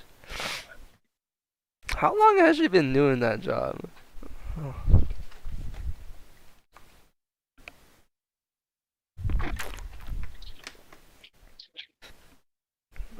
Is Joseph Benavidez working for the UFC show? Should be.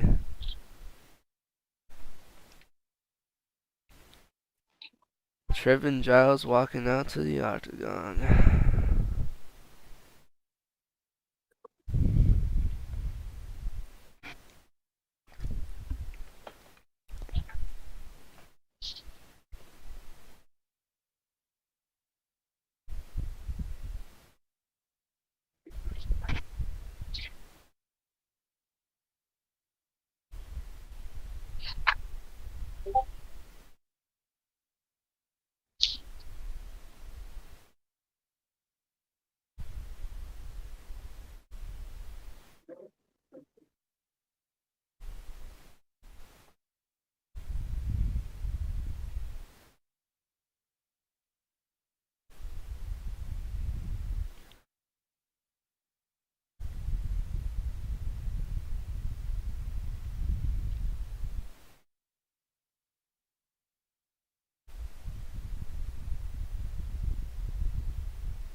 Ragnar, come here, you bastard.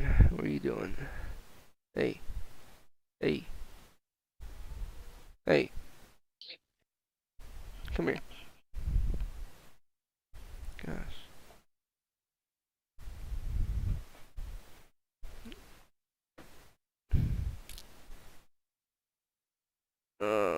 Gorefield. You ate my Lasaga.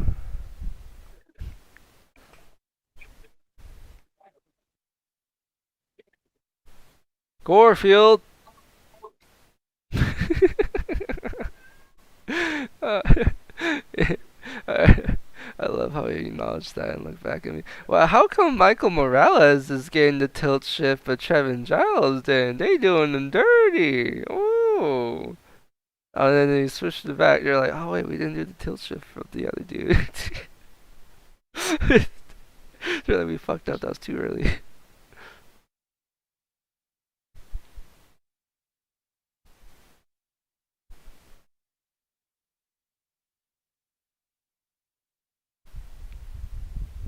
Oh yeah, that's a really good finishing, right? Mm-hmm. 10 out of 12.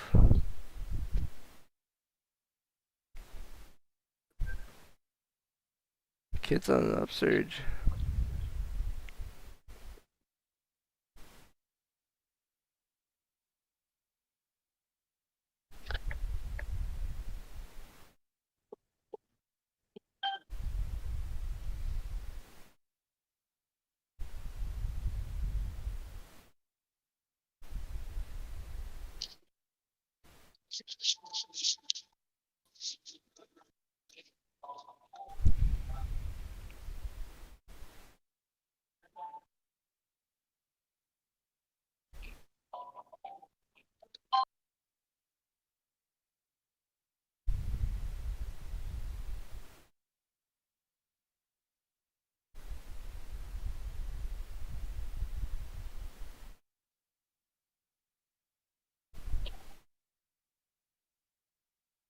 Ooh.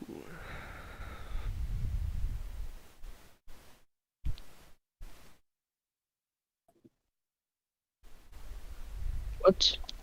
What?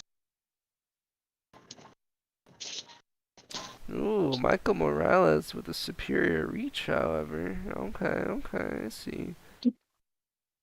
5 inch, 5 inch reach difference.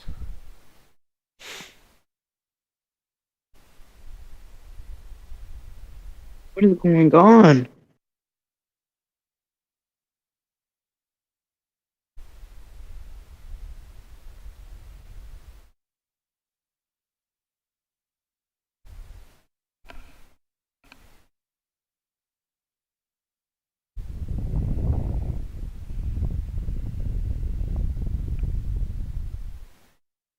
Ooh.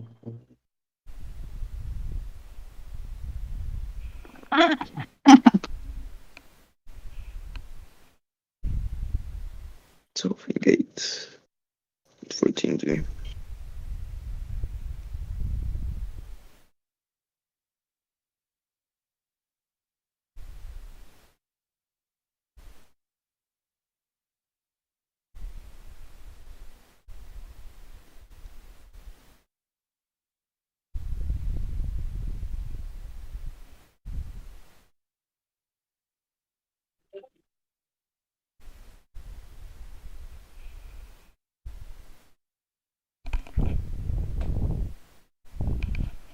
What is Yeah, I don't get stomping, honestly, in the cage. I feel like I should just hurt your knees.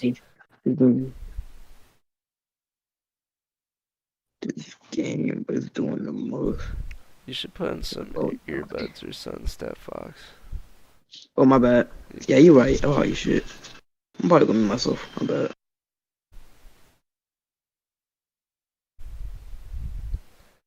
Alright, fight is starting. 4:57, 4:56, 4:55, 4:54, 4:53. Trevin Giles starting off with a good right low kick over here. It looks as if he's going for the calf. Michael Morales is trying to step into range and start getting into rhythm.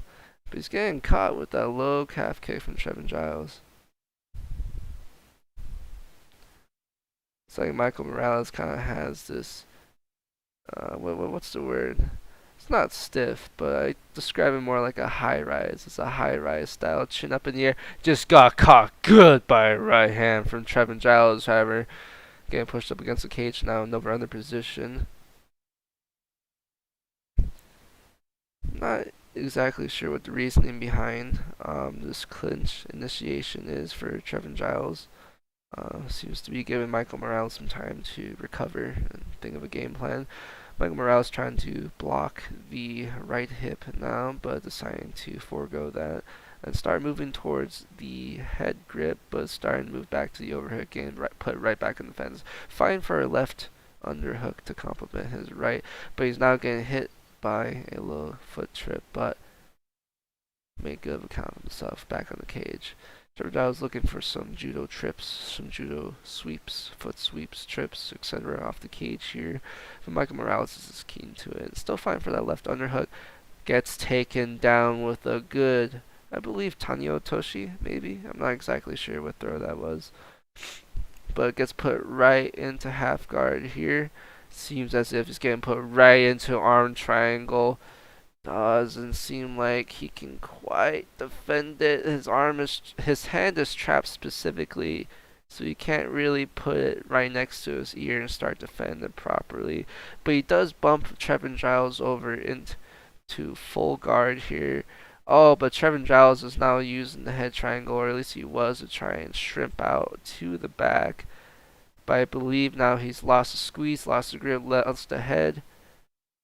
Now trying to play for a triangle, foot on the hips, got back up, but he's getting chased to the cage by Michael Morales. Is now getting put onto the cage, double underhooks. Michael Morales hitting the duck under, faking trip for a second to complete the duck under. Trevin Giles trying to drive that right elbow back in, grab the wrist, grabbing 2-on-1, low knee on the hamstring. Stepping outside, making sure he's keeping good foot position. Now he has an underhook. Getting pushed off. Then reset. Off the cage. Looks like Trevin Giles is in a little bit of a slower rhythm. Michael Morales hits a little GSP Superman jab into right low kick. Starting to work that jab just a little bit, not too much. Staying real patient with the strikes, being kind of conservative. Oh, gets nailed hard by a jab, but returns with a good check hook. Really throwing all he can on that right hand.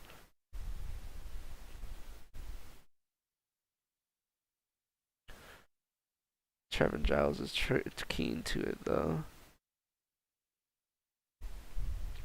Getting caught by that check hook every time he lunges in a little bit too hard with that jab. Tries to counter, intercept with the left roundhouse. But it's getting tagged by Michael Morales here on the fence. Trevin Giles drops down. Gets hit hard with an uppercut on the exit. Trevin Giles returns with some good shots. Oh, but he gets knocked senseless to the ground like a rag doll. Trevin Giles trying to grab into a single leg, but yeah, he's done. That's done. That's done. Oh my. Oh my.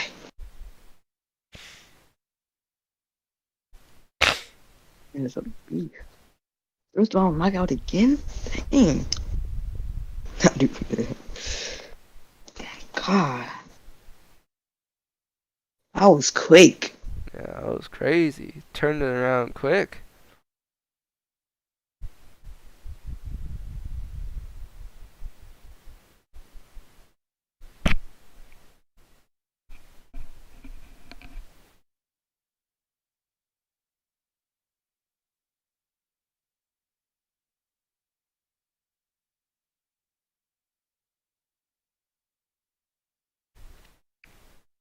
Yeah, Michael Morales.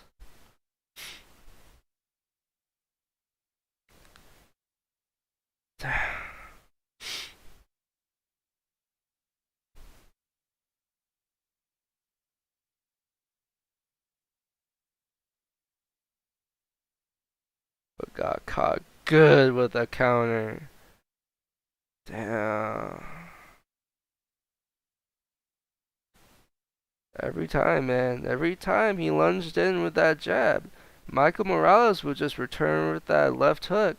That time he returned with the right hand. Finished the debut. God damn.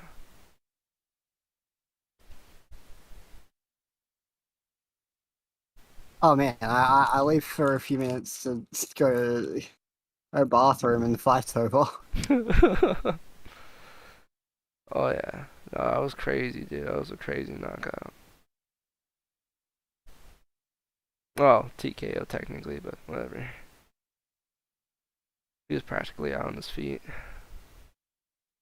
Well, and then he wasn't when he just got ragdolled. When he just got ragdolled down with that one punch. Shinji.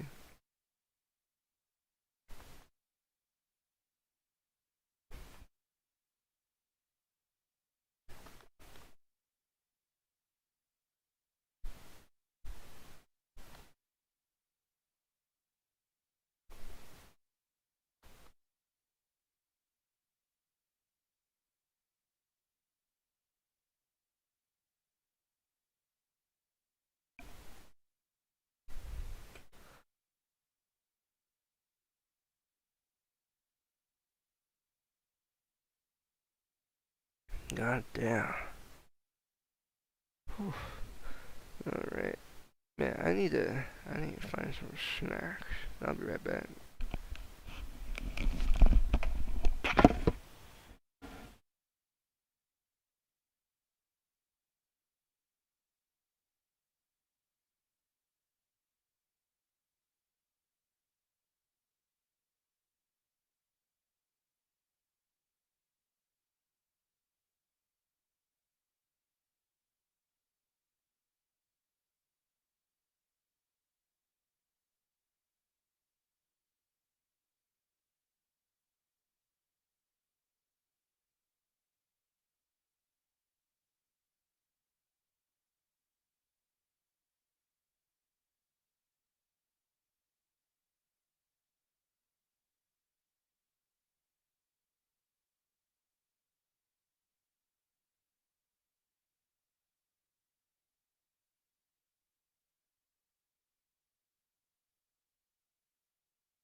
I apologize, man. I haven't slept so far, so I'm gonna go like lay down for a bit.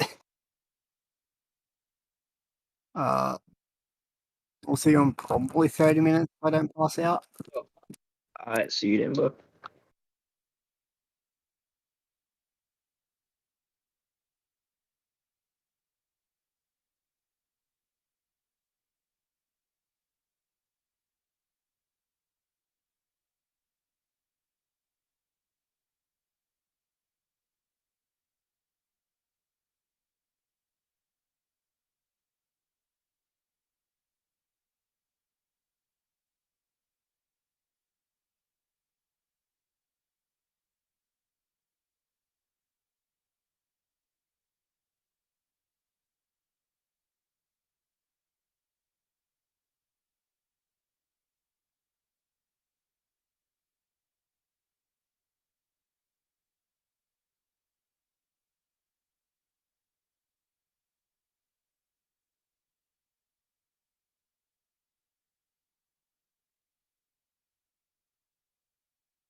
I did not grab any food.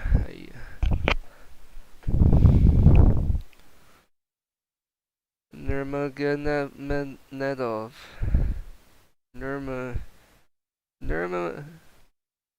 Nurmagomedov. Nurmagomedov. Nurmagomedov. Who's this guy?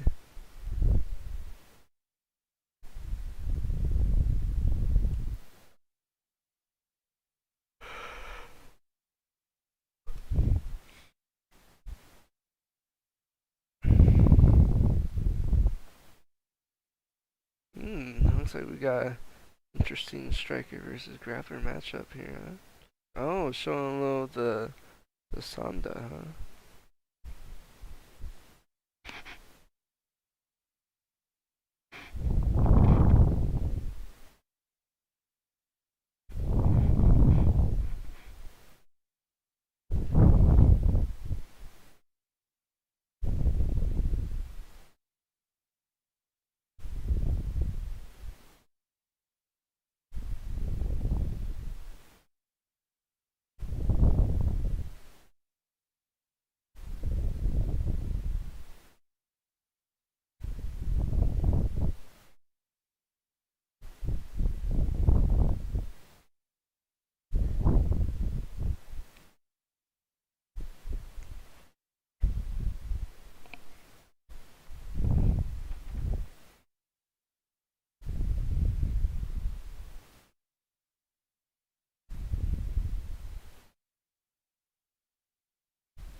What is the song? Why is everyone memeing in the chat? What? I can't see the song, so I don't even.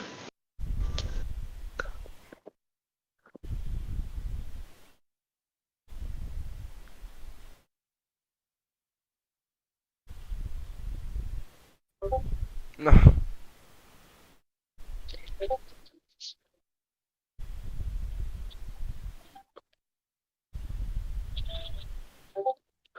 Bro, you gotta put your headphones on. Huh? Thought I had my mic up. Thought I had my mic off. My bad. No, you're good.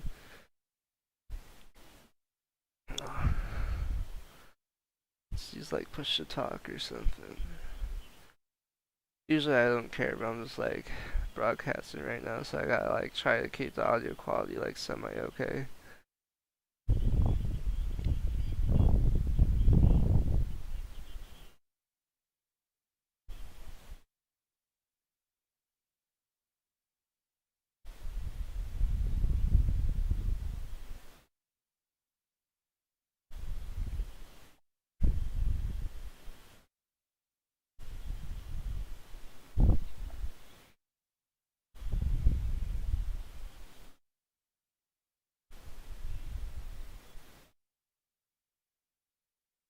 Hmm.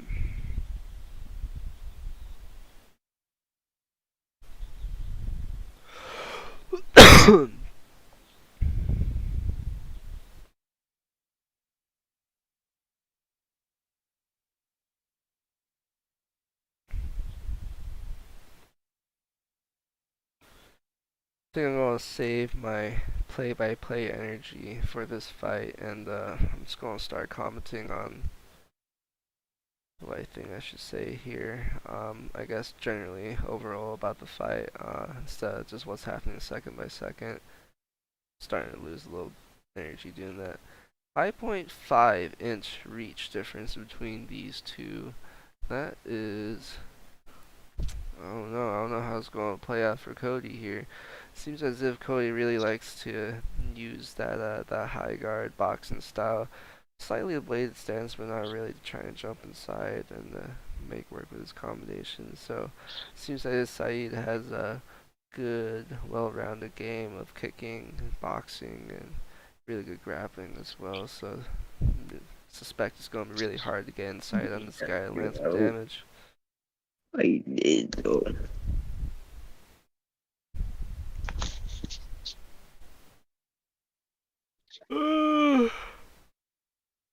Looks like they have him as the underdog too, so we'll see what happens here.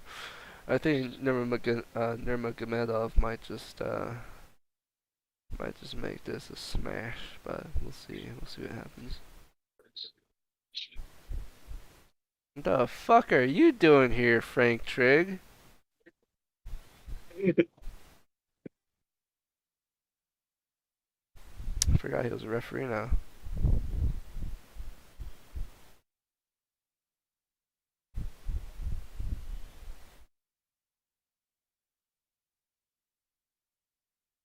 Crazy reach difference you can see immediately, and the height difference too. But Cody pressuring him already.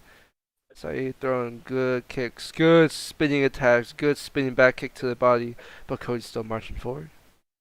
Cody's still marching forward. I'm still doing the play-by-play. I just can't help but do it.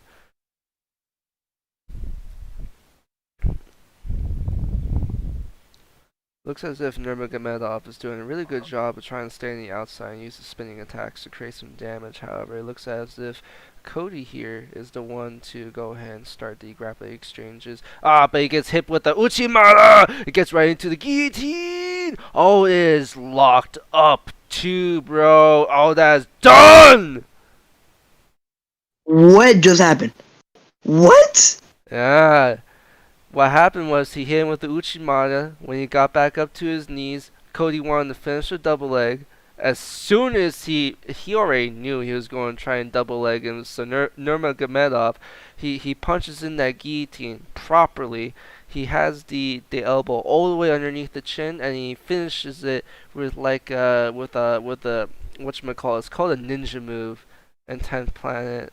I think in Template. I mean, I know a bunch of things called the ninja move, honestly, but that's just one of the names of that variations of guillotine chokes that I know.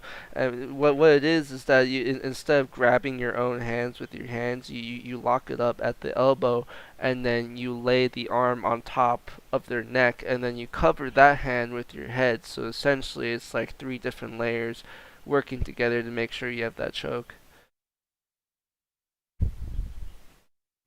Oh, he didn't even have the elbow down all the way. He just went for the ninja chow. I see, I see. He tapped out so fast. It's a tight choke, bro. There's not too many good ways to escape it. You should have just already been fighting the hands. If you allowed that shit to happen to you, it's pretty dead to rights. Dang. That's so crazy though, dog. That Uchimata to that that guillotine was so quick. These fights have been So quick. bangers, bro. That's This probably gotta be like one of the top UFTs I've seen, bro. Like, dang, bro. That was how long was that? I was like, what? 2 minutes 30 seconds in? Not like a minute. It's been like a minute. Like, that was quick. That was quick. Yeah, look at him right now, man. Cody's all fucking. He's so ashamed, right? He was like, why did I try to take this motherfucker down?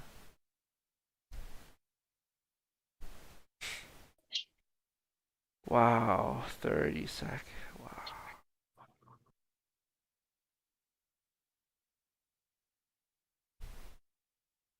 That's so crazy. He's taller than Joe.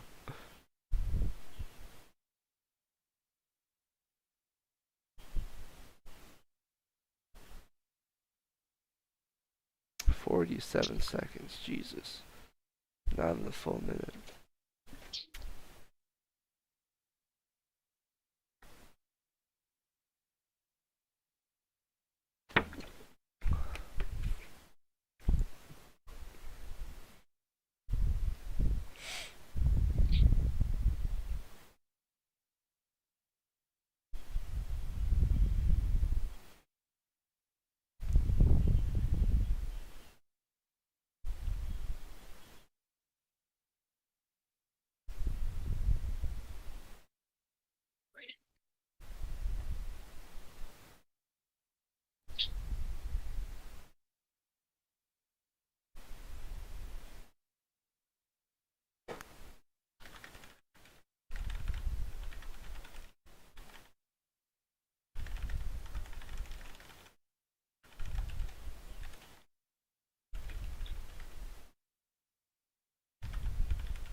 Oh my god, Chuck Liddell.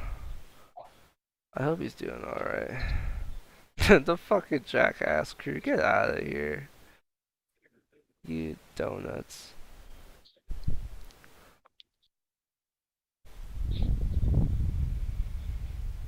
Be right back. My phone just called me. Alright.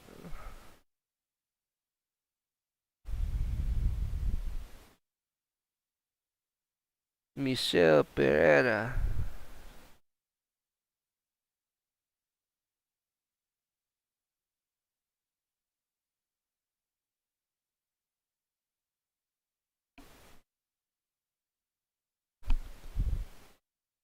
This motherfucker doing backflips for his warm-ups. Get out of here. Oh my god, he's fighting another small dude. Who is this guy? How big is he? What's happening? No, I just think this is such a crazy mismatch for this guy, but oh shit.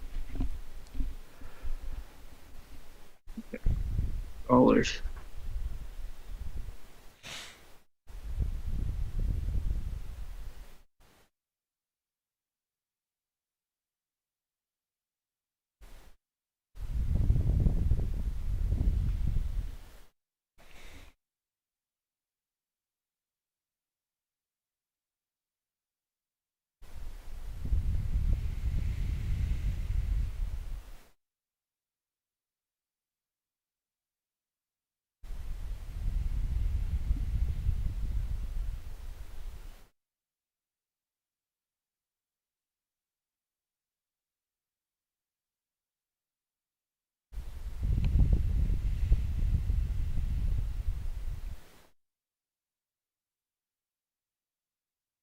Man, I think Xer0 takes it against Robert again, man. I'm not sure.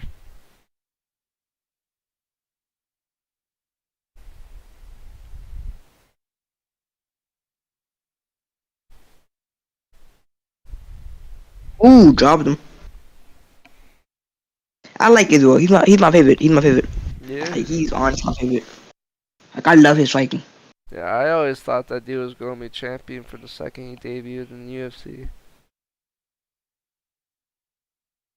I knew of him before he was in the UFC too, when he was just a fucking kickboxing wunderkind.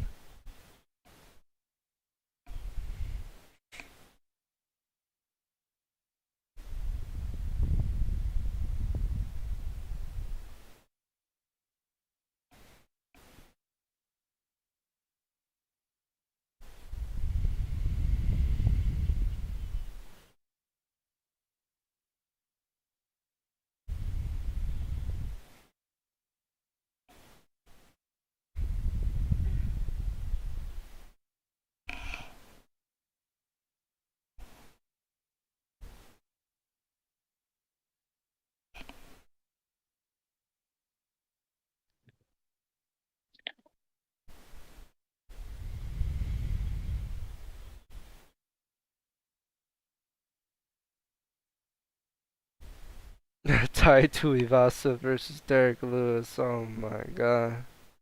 The battle of the beer guts.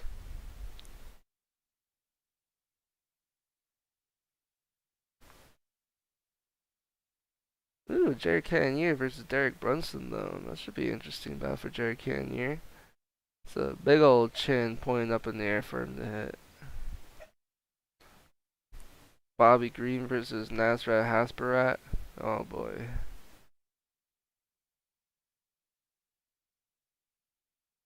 Bobby Green gonna piece that boy up.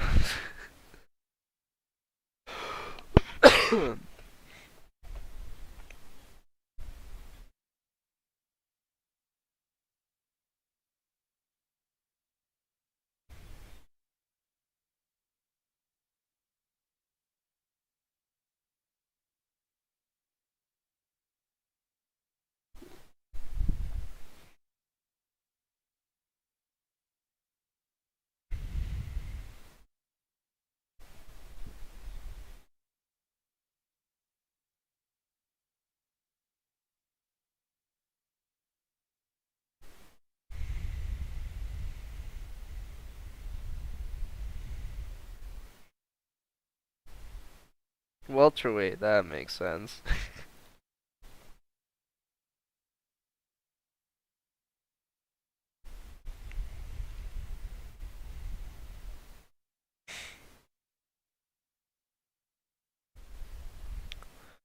Coming up next here, Michel Pedera, Pejera versus Andre Fiojo.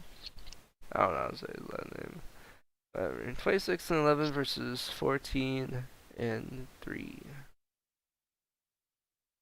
I don't know too much about Andre here, but everyone knows Michel Pereira. He's just a crazy dude. Crazy dude, throws wild shit, jumping shit, spinning shit, slaps people in the face. Occasionally can suplex them, can submit them.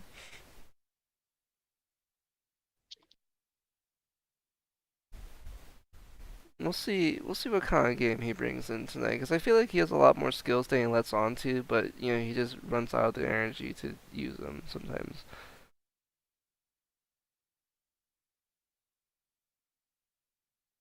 Oh, damn. Knocking homies out with elbows from a takedown, huh? Let's see. Takedown defense, that is.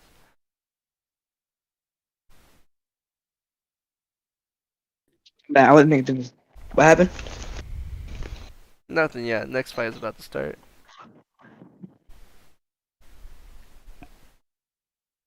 Who you got? Michelle Pejera. Alright, alright. I don't know which one that is, but he got a cool name. Ah, my leg. So hungry. I'll be right back. I'm about to go eat like a Pop Tart.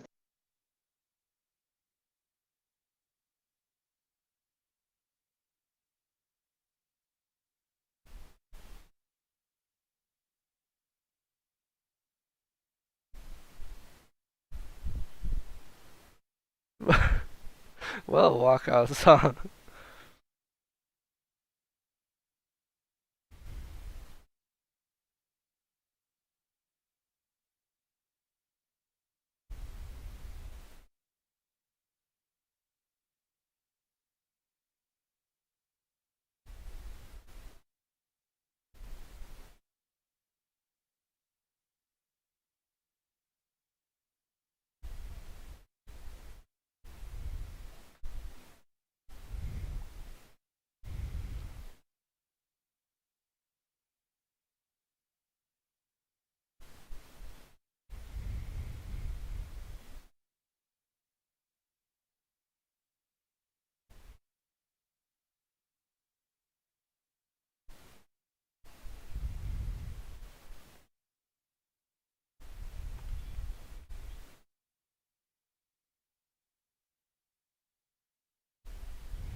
Man, Michelle Pejera about to use up all his energy before he step in the cage.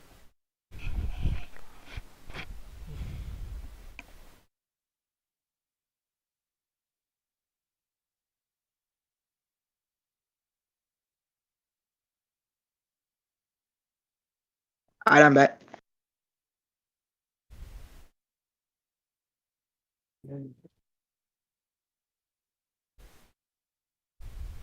Where I put my Pop Tart?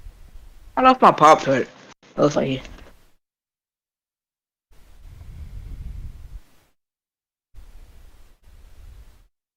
What game do you play, Zo?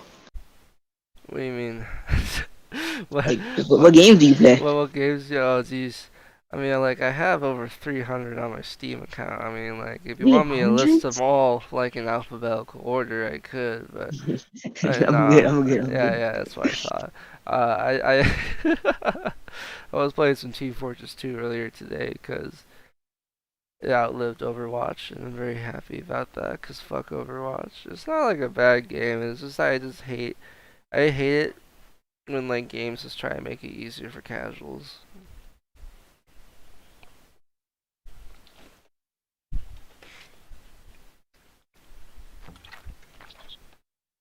It's like I get it.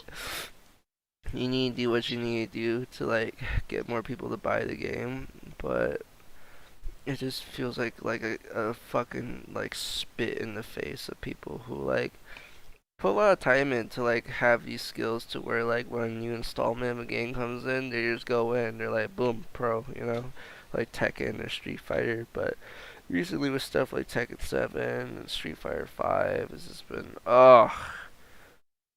or Marvel vs. Capcom Infinite. It's just made me so upset. And it's just like it's the only competition going on right now.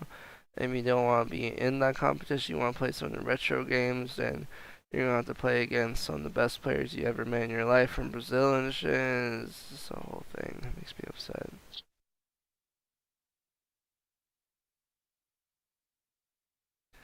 Michel Pejera versus Andre Fiojo. Or I don't even know how that's how you say say his last name. I'm gonna have to hear fucking Bruce say it.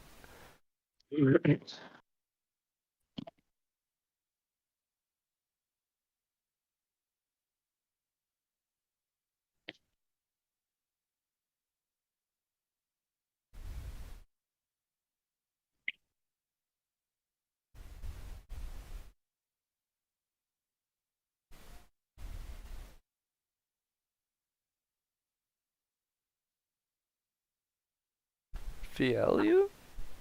Oh, Fielu.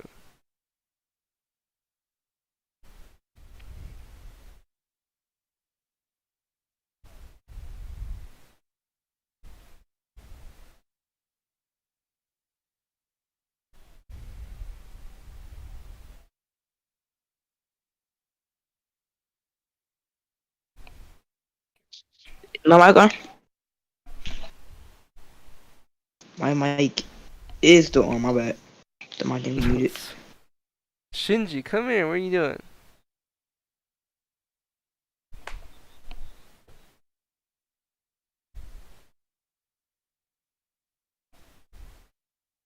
Oh well, whatever.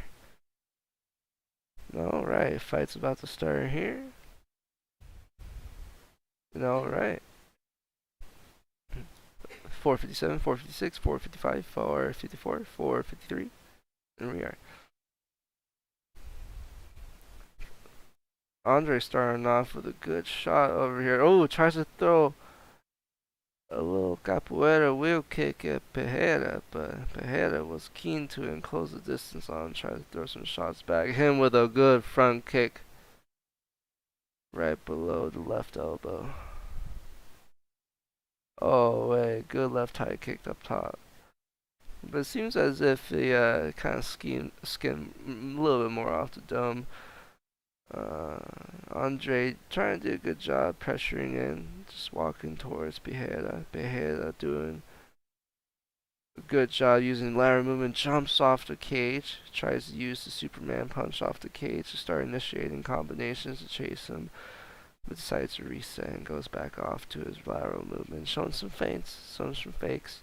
But ultimately, again, a little pressure here towards the cage by Andre's lead hand game. Not only his lead hand game, he's not even throwing nothing. It's really more of his Yeah, positioning, just his cage I feel like he cutting. gonna want a lot of stamina doing that. Like he's running around a lot. Yeah, Like exactly. Pejera is using a lot of stamina right now, moving around the way he is. It's easy to move laterally when you move to a lateral shuffle, but it also takes a lot of energy to constantly be changing the direction of your movement and to be changing the tempo of it because he has to create some quick spurts here if he wants to uh, evade ooh, tracking Andre. Right there, he ate a good jab from Andre because yeah, he ate Andre is that. just doing a good job of cutting off the cage using his footwork and achieving superior positioning to find that jab.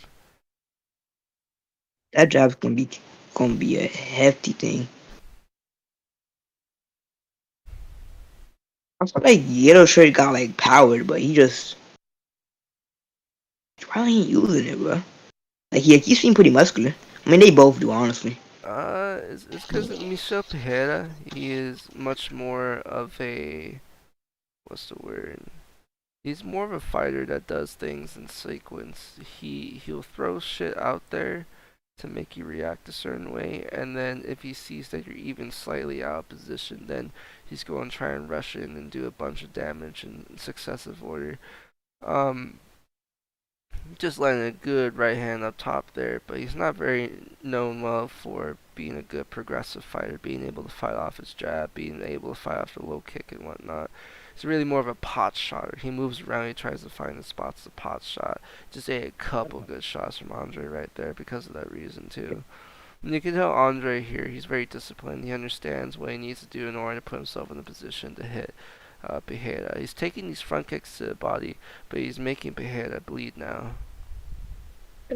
I like Pejera. He's just running around. I don't like that. Like he's doing shots, yeah, but he's not. Well, he's just trying He's to just find his getting calm. position. He's just trying to find a position to unload and explode at him in one violent movement to try and take him out. But that is precisely why he's losing this fight, is because he's not doing anything to take control of Andre, because Andre is not going to do anything until he sees an opening. You know, he's not going to lunge in. He's not going to try and do something crazy. He's not going to move first and do something, you know, wild. They will just be out of character for him. So what Michel Pejera needs to do, he needs to start pushing the action. He needs to march Andre down. He needs to win and hold position. But Left hook. right now you can tell all he wants to do is he just wants to end it. He just wants to end it in a quick second. He's not about it. He's not about the fight. I think he's tired. I'm not gonna lie. I think he already tired. Well, that's part of it. That's part of it. He may be tired, but it's more that he's afraid of getting tired. He has a habit of getting tired with his style. Yeah, so like that, it seems risky. Shinji, come here. Stop. God, my cat's just being a little shithead. Shinji, stop. Gosh. Sorry about that. Ate that. Nice lip by Ooh, but Did he drop slips him? on How that he slip? knee. No, he just slipped. He just slipped. He was trying to throw a knee. He slipped on the ground. Well, now it's gone to pound time. Yeah, now it's fingers in the mouth time. Yeah, he ate those. Hey, He missing. hey. Trying to work a little simple foot grab guard pass there, but End around? yeah, that ended the round. But when you grab the That leg one was like so that, quick. when you grab the leg like that, and you're trying to swing over to pass someone's guard, you usually want to pull them the opposite direction first, so the person like pulls against it. So when they pull the other way, yeah, you just send it the other way with them. You agree with them, and then you do your guard pass.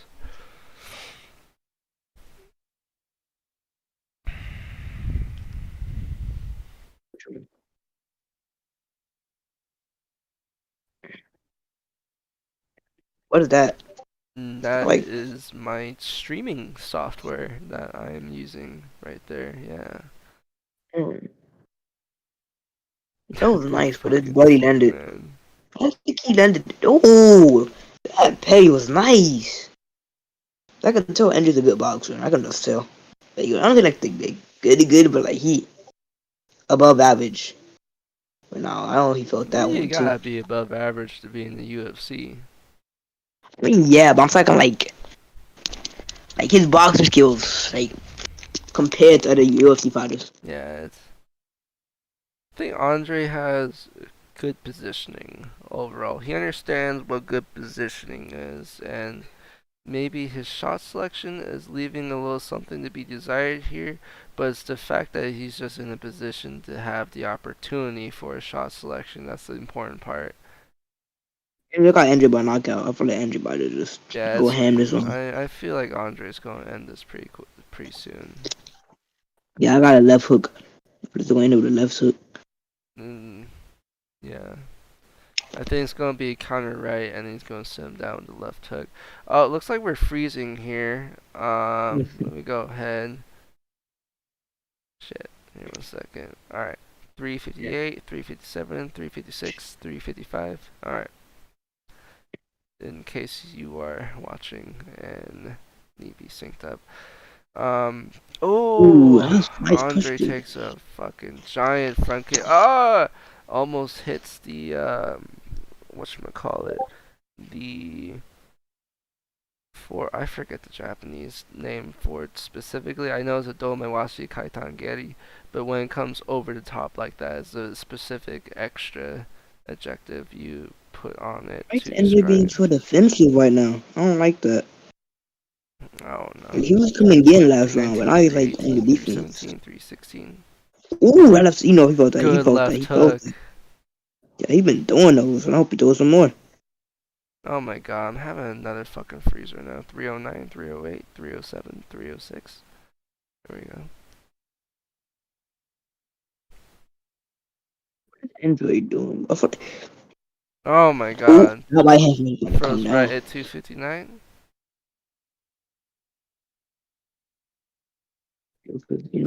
Fucking stupid. Ooh. Fucking skipped ahead to 243. I have no idea what happened here. Looks like Andre just took a bunch of giant shots. Michel Pejera is now trying to finish it with a tight clinch. Yeah, Andre gotta get him off. I don't feel like the clinch gonna benefit him. Yeah, it looks like Andre's kind of having kind of a moment of weakness here. Just his body language and his energy is telling me he doesn't quite want to be here right now. But let's see what he can do to get out of this position and start working this game plan again. Ooh, he just let go. He That's just let go. crazy. Michel Pejera just backs up, lets Andre walk back forward. He wants him to get back into the fight, and I'm having another fucking freeze. 203, 202, 201, 2, 159, 158. That would've been nice. Yeah, Michel Pejera tries to throw another capoeira spinning wheel kick, but oh no, he didn't throw the first one. Well, Good, that's kind of misses like, it. but he missed it.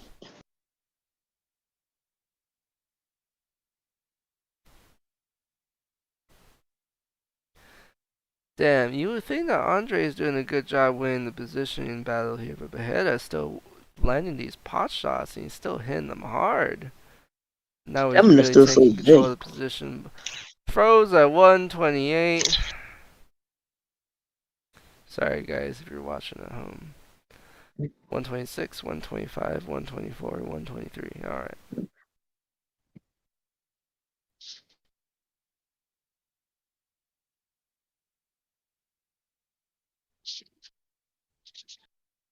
Michel Pejera doing a better job being active in the pocket here, moving his head, not feeling a little bit more confident to start landing strikes on this guy.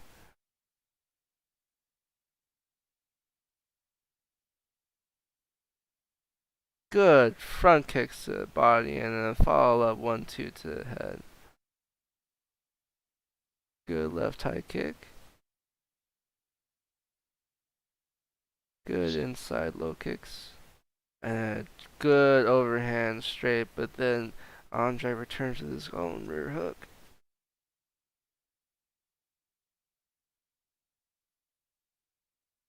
Michel Pejera continuing to move his head, keeping in different slots, moving off the side, switching angles, switching stance, using to come back forward and attack. Exit off. Shows the jab up top, shoots in for a double, takes him down, starts working him down against the fence. Andre looks as if he wants to start wall walking, but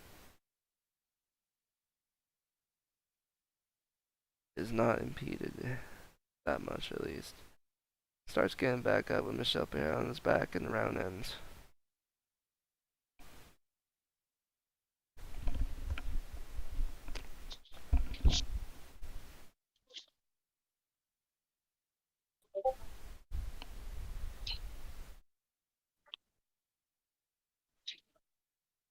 Bruh, I need you to turn notifications off if you can't stop it from going into your microphone while I'm streaming.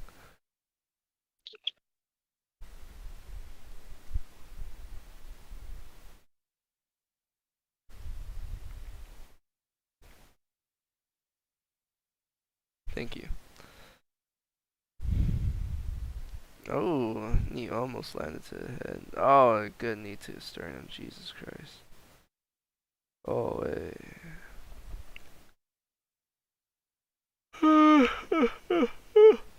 Start of the third round. Boy.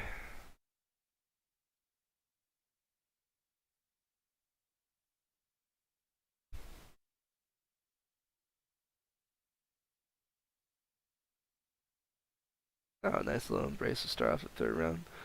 455, 454, 453, 452.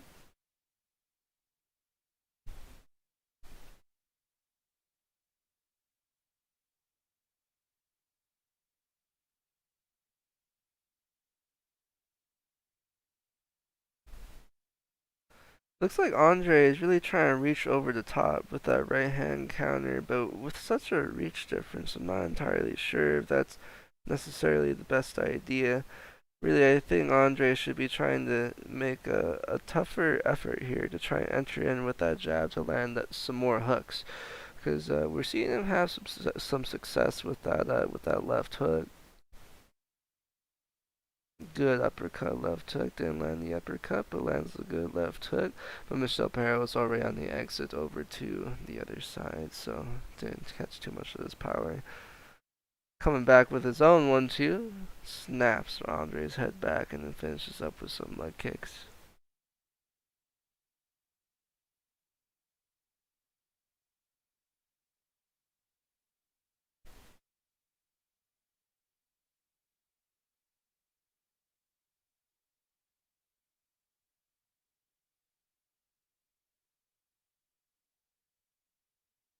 It's like he's got him right in the position, but he's just unwilling to unload on him.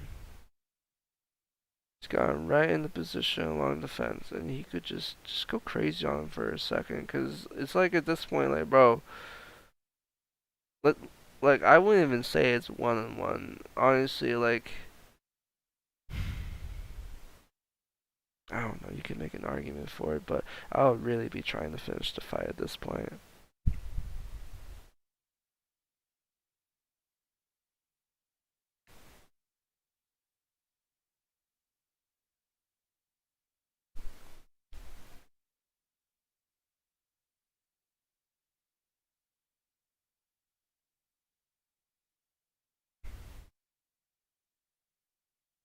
Oh, man. I think after this fight, I'm gonna have to cut the fight companion short of the title matches. I feel like it's kind of the reason why anyone would like to come to watch a fight companion, but like I am just so tuckered out from the emotional ebb and flows of all these other fights and trying to follow the play by play. Like I need to just like chill out when I'm watching these two title fights because I really want to pay attention to what's going on here. I feel like I'm slowing down a little bit, but it was pretty fun doing it all day. I hope you guys liked this new idea I'm trying out for more content on the channel that's not just fucking gaming all the time, like how this channel originally was going to be like, but it's, you know, shit happens. Oh, Pejera's getting a little wobbled here. Getting a little wobbled here. Andre might just do so. Oh, good right hand counter.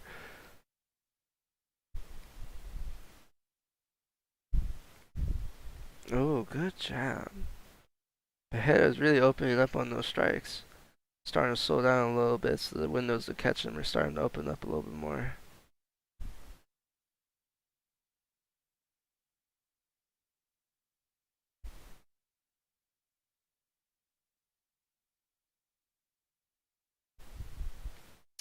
Countered the Superman.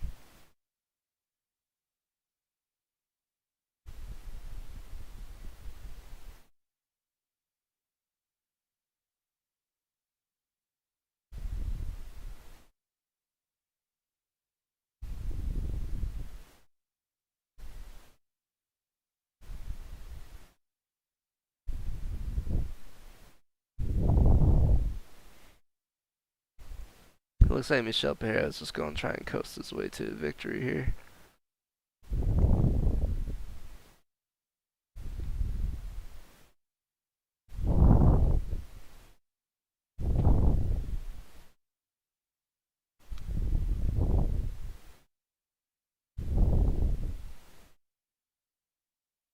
Oh, with a bad groin kick in the final 30 seconds of the fight.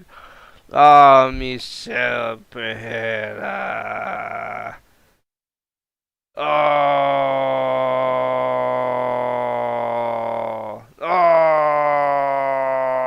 Heel to the ball.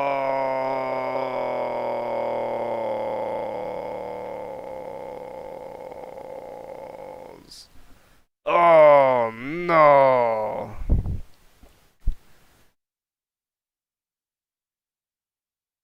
Oh man! Even shook up and down a little bit, dog. You gotta knock him out in these last 25 seconds for that, Andre. You gotta go knock him out, homie.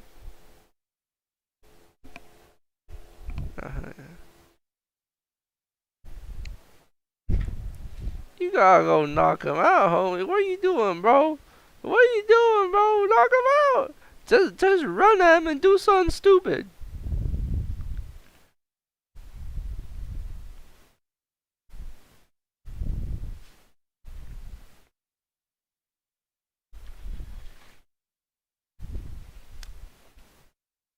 Yeah, I think he lost that one, but that was a good fight, man. That was a good fight from Andre, man. I really thought he had the tools to put Michel Pejera in a bad position, but it was Michel Pejera who used his pot shots to get to a good position and start hurting him, man. This